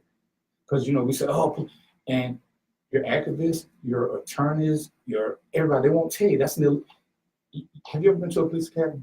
Mm-hmm. He can use that phrase to defend himself. Trina can use that phrase to defend herself. Darren, since I've been trained as a cop, I can never use that phrase. If somebody's doing something, I can't say, well, I was in fear of my life and that be that. I have to have a detailed list of reasons. I was in fear of my life because he had a crowbar, I had a cramp in my leg. I got to give a bunch of reasons why I couldn't defend myself without using deadly force. All they got to do is be scared. That's all. So when police say that, to me, that's a first red flag. Because you got to say, why'd you shoot him? You had a gun. I don't have to be in fear of my life to defend myself. I just need to be able to explain why I went to that level of force. If he's got a gun, he ain't got to point it at me. All he got to do is have it in his hand. And that's what we get caught up in saying to me, oh, the police keep using that phrase, and your people in your neighborhood let them get away with it. That's a BS phrase. Yeah, I mean, I think where some of the frustration lies, right, is that there are instances where that may not necessarily have been the case. And I know, to your point, like you said, you have to prove intent. But you take, somebody like Eric Garner, right, who's like, hey man, I'm selling loose cigarettes or whatever, and then next thing you know, there's a bunch of people that's there. I'm telling you, I can't breathe.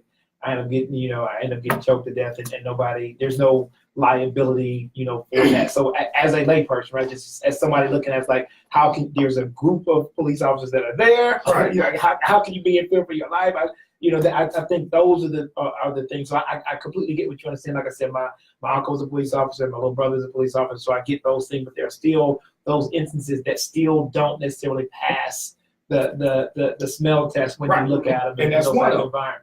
And the reason it is because they had it there and they had it in California. There's a technique that they use called LVN, the lateral vascular neck restraint. It's been outlawed for years. That's what they did there. They did it in California. And I'm watching why nobody will ever say this. It's been outlawed. It has been outlawed, but nobody ever said it in their case. And I'm just thinking, it's clear what happened. I don't care what was going on prior to that. That technique, even if I'm in fear of my life, even if you got 12 guns and you shoot my kneecap, I can't use the LVN on you. It is outlawed, which means it is not permissible under no circumstance. Not a one. But nobody who said anything, come on, look, that's shit, I see it. I recognize it. I teach this. You can't use that one. And that's where it comes in, because sometimes when you try to tell people this, they get so caught up in emotion they don't hear me saying it. That's all that's the only phrase you gotta say. LVN. See? And it's kind of like, to me, it's an argument. And this is where I tell people you gotta listen.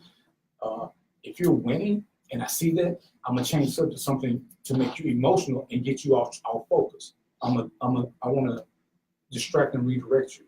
And it's one of the things that they teach when we go to court. Stick with the facts, because if I know you win it, I just need to get the emotional side. And if I get you off of the fact that I did something wrong and you start speaking emotional, well, this is wrong. Well, I was scared. And you never bring up LVN, then you never give the jury something to convict me of, because now you just kept trying to tug at their emotions. And when they go back to the jury room, they're gonna get told to look at the law. They don't get told, they don't get, you cried and you did a good thing, but they don't never get told that you actually did something wrong. And I don't know how to tell people to find people, because it's hard. I'm here, but some of y'all don't know me, some of y'all don't trust me, but everywhere there's somebody, and they are hard to find, but there are a lot of great cops out there. But there's gotta be some books or something, right? There's gotta be something. The thing is, most of the books are not written for lay people. So unless you get somebody who can understand the mandatory stuff, the suggested stuff, the recommended stuff, how the whole setup goes. How much time you said I got? I'm gonna give you a scenario right quick. And this happened, I want to say in Pittsburgh. A cop pulls over a car. The guy's wanted for armed robbery. He's wanted for armed robbery, which means he's known to have a gun. Okay? The cop pulls the guy over in a dark alley. The cop exits the car. There's a shootout. Cop kills a bad guy. The city of Pittsburgh had to pay his family because the cop was wrong. And everybody's like, it's like, what do you think? I was like, well, shit. I go to Pittsburgh Law, went to the department, looked at their policy. Everything the cop did was wrong. Pittsburgh and most agencies say you cannot do a felony stop alone. Once you violate a code, everything that you do after that point is wrong. You can't do it. There was no reason for you to rush and do this. And this is where you try to get people to take the emotions out of it, and you got to start nitpicking. Let me see, what's the policy for this? And that's how when attorneys call me and say, can I get you to look at a policy and tell me, is this legal? According to the policy, once I find out you're a felon, unless I'm like this, I gotta wait for some backup just to make sure that nothing happens. Once I decide I want to do it on my own, I'm discarding policy, which means I'm in the wrong, and people don't get into that. And it's just a hard thing. And that's where you gotta find a good attorney who will tell you the truth, not I won't say his name, but not ones who are just penny chasing to get you money. And we have to understand that system a whole lot though. Why not say his name? Yeah, not to add anything to your plate, but I mean, maybe you should write books Add for the to lay my folks, plate. man. Maybe you should. Maybe that's the thing. Maybe you should. Did you know write John? some books for some lay John, did you say folks. But seriously. Nah, I'm just saying. Like, John, did you say that? there obviously is a need for it. You have an Right. understanding of it, so Okay, John, you suck, because I know you made him do this. And it's one of the things that I've actually been thinking about. But and the crazy thing is, because laws change so much, by the time I get a book out, it'll be time for an update. Which is why I don't mind going to talk. Like I said, But at least they'll have some knowledge of, Yeah, because every single law has eventually changed. you do an Yeah, ebook. Update. Yeah. because what I probably do is just stick with the national laws, like stop and frisk, because I did a whole thing on them. It's like, I'm like, dude, look it up. This stop and frisk is actually one of the areas I'm a true expert in. But the thing is that with our people so much, you have to get them past the emotions to get them to understand a lot. Because I hear what you're saying, and I just can't be emotional about it, because then I start making bad decisions. It has nothing to do with my personal. These are the laws. This is what the law says. Well, it should be time. Okay. Well, you need to get 300-400 of your friends and start a petition. Well, I'm one person. Even if I disagree with it, I can't change it. I mean, not to change the subject. Hell, I disagree with Columbus Day. Can I change it? Not by myself. That's a whole process. We got to go to PTA meetings. We got to get a whole. The laws are the same way. When you find one, that Florida stand your ground law, and I looked at the case and people were like, what do you think? Well, based on the law, dude is innocent. Based on the law. On the law. Do I agree with what happened? I do not. But the law clearly said in Florida at the time, if you're on my property, I can shoot you. If you haven't been invited. It don't say I gave you no warning. It don't say I got to let you use it for a shortcut. Most stand your ground laws don't say that. Most stand your ground laws say you got to be coming into my dwelling. Florida says property. How many times have we cut across somebody's grass? Y'all ever took a shortcut to the store and went through somebody's yard? Definitely. But Florida law said you could shoot somebody for doing that. Who's changing it? Everybody who was an activist or a soldier or warrior, they talked a good game, but the law is still there. No, I haven't seen another state that will say that you could shoot somebody simply. And I joke about, we live in Douglas County. I always joke about stepping on my lawn as a felony. But shit, when are we gonna change it? I mean, it's good to be mad, but at some point we gotta get up and do something to get out. And it's gonna take more than 2 weeks. It's gonna take more than an hour and a half. We gotta be in this for the long haul. When I became a cop, I stayed a cop so I could learn the system. It's fun. It's crazy.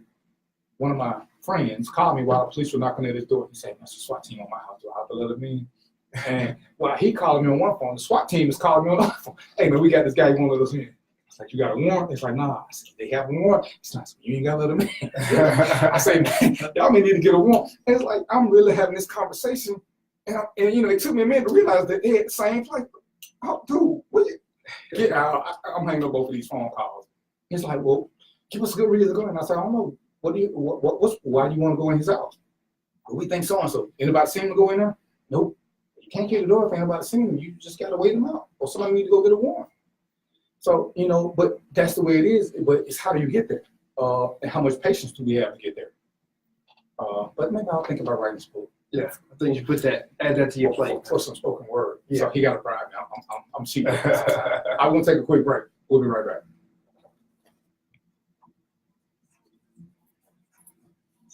So why won't you say his name? If you feel so strongly about him, why won't you say his name? Because it's my opinion. Lots of things are your opinion. I know, but if I'm gonna call somebody, I want to have faith to call them out. Then if it's just my opinion, it's slanderous. And so that's one of the things you gotta tell people. You can say a lot of things, but once you start saying something that costs people money, there's laws against that unless you can prove it. Not probably could, but I ain't got time right now. Hey Trey, boy, where you watching from? What's up, Chloe? Chloe.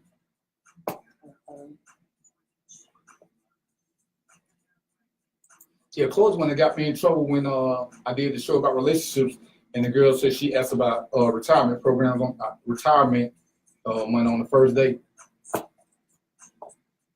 I ain't forgot that. She asked? No, she was a sponsor of the event. Oh. Yeah, Chloe got me started in this thing. Doing relationships.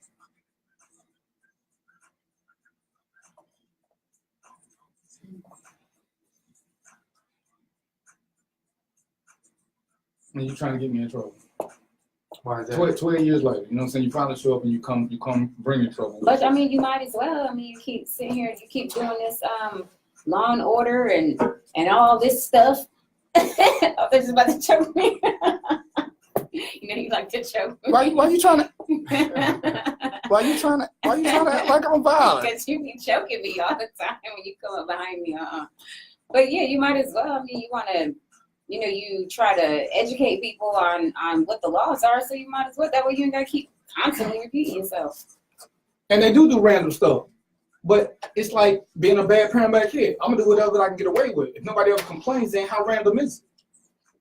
Because if you believe nobody's going to tell, they're going to keep trying. I mean, that's human nature. People don't believe in it. People don't know about human nature. Yeah, ain't got nothing to do with cops. All right, so this is the last full segment. So when you see me hold up the two, that's when you start winding it down to close it out. All right, you want to talk about your coming events? Yeah, we can do that. All right, coming in. 5,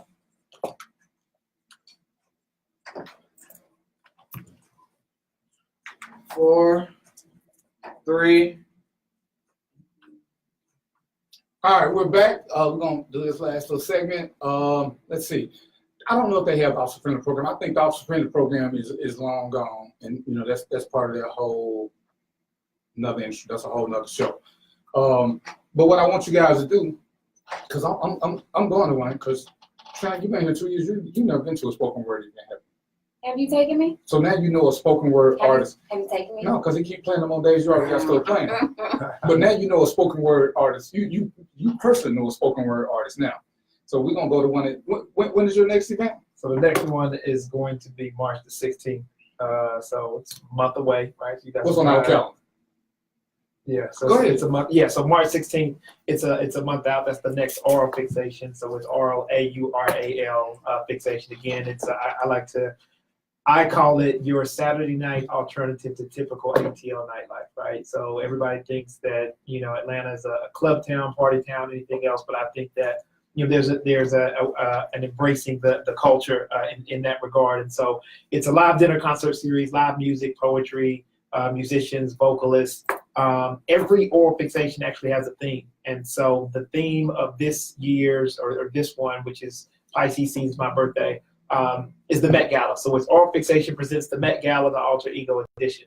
And so I've been doing this for 6 years. People get super excited at seeing what the theme is. So since the theme is the Met Gala, it's really all about like high fashion, being super creative. And then every Met Gala, if you're familiar with it, also has a theme as well. So it's the Alter Ego edition. And so really what we want people to do is be super creative in what they choose to wear. But also to do something that they would never do. Like, what's their alter ego? You know, dichotomy is two sides anyway. So what would you wear that you would never wear? What would you do that you would never do? And then I'm actually in this one going to implement a fashion show that will star the people in the crowd.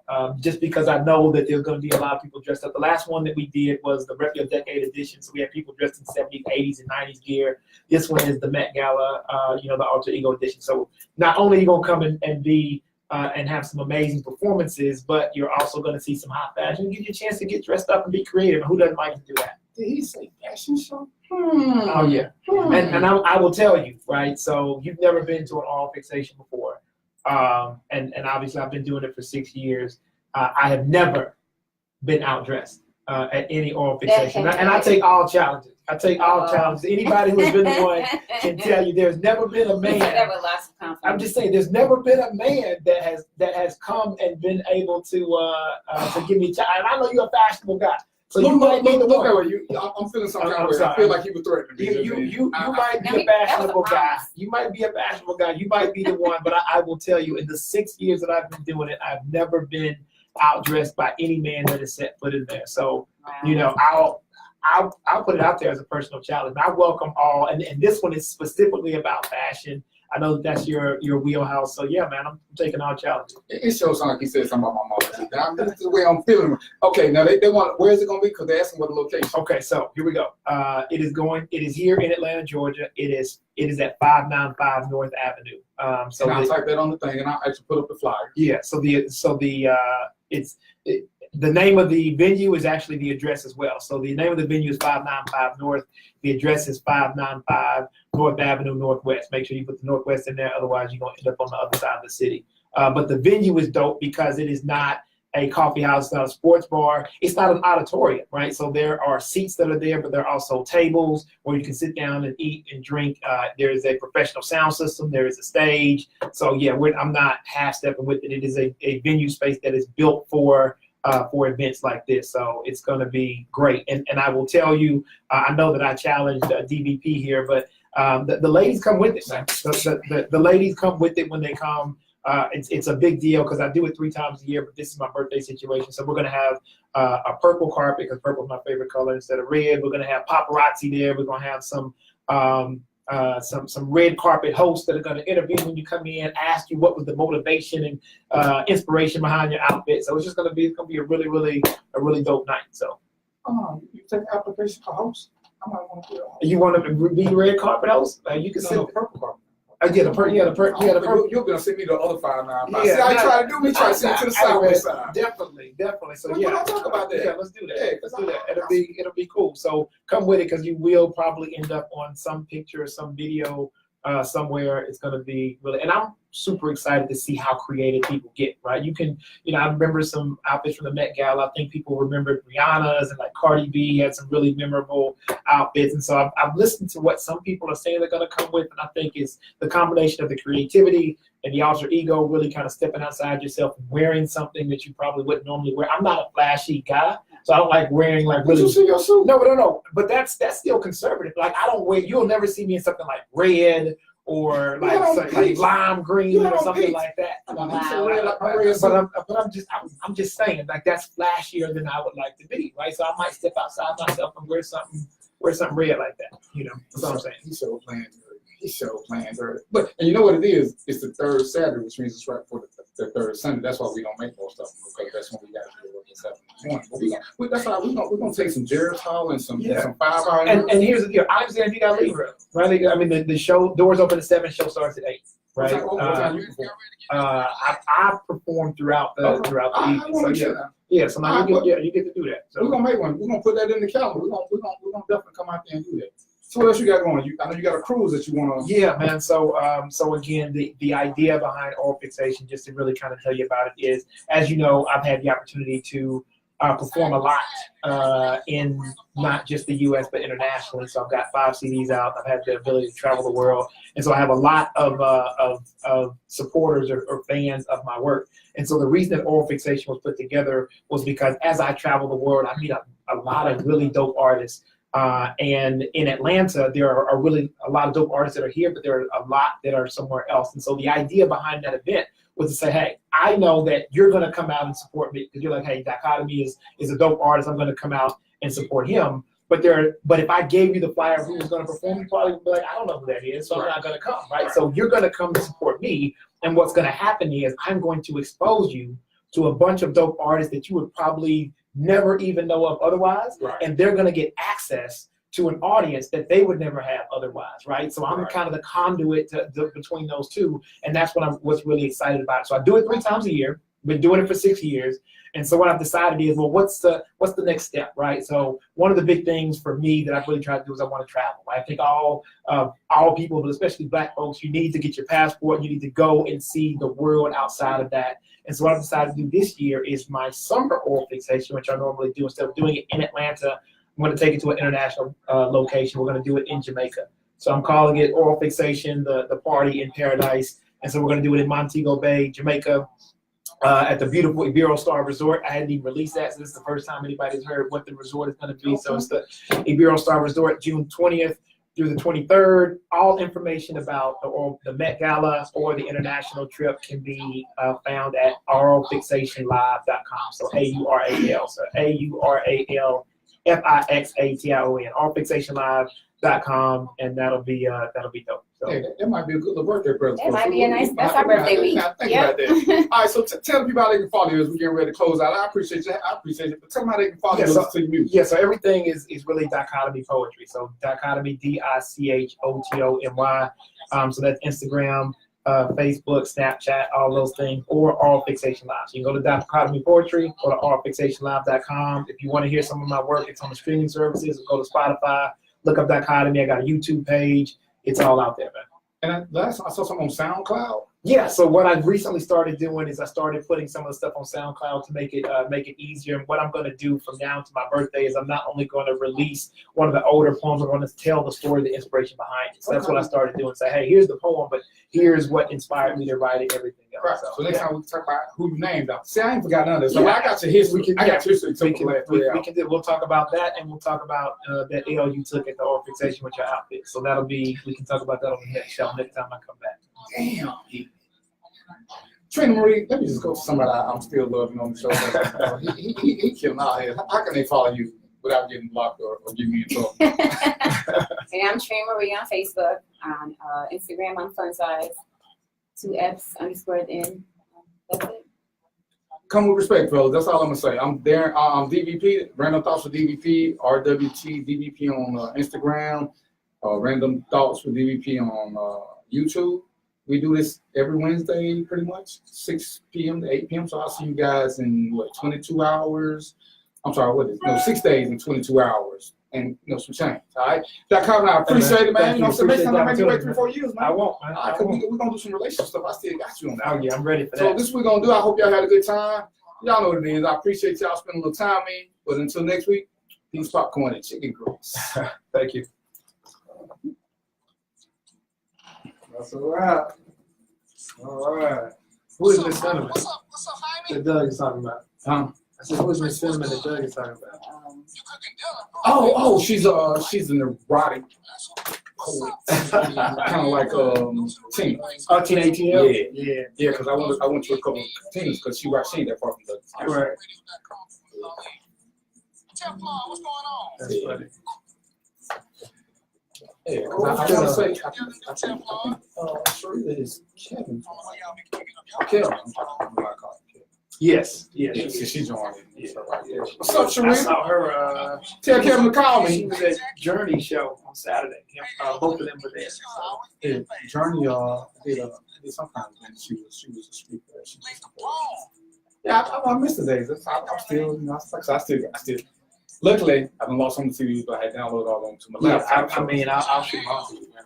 The new stuff, and I'm working on something new right now. So I do a lot of stuff with Desmond now. So we're working on a project together. So it'll be dope. Yeah, I was like, yeah, you made it kind of hard because I hear you in person. You sit and you throw music to it. I'm like, oh, this is so good. Yeah,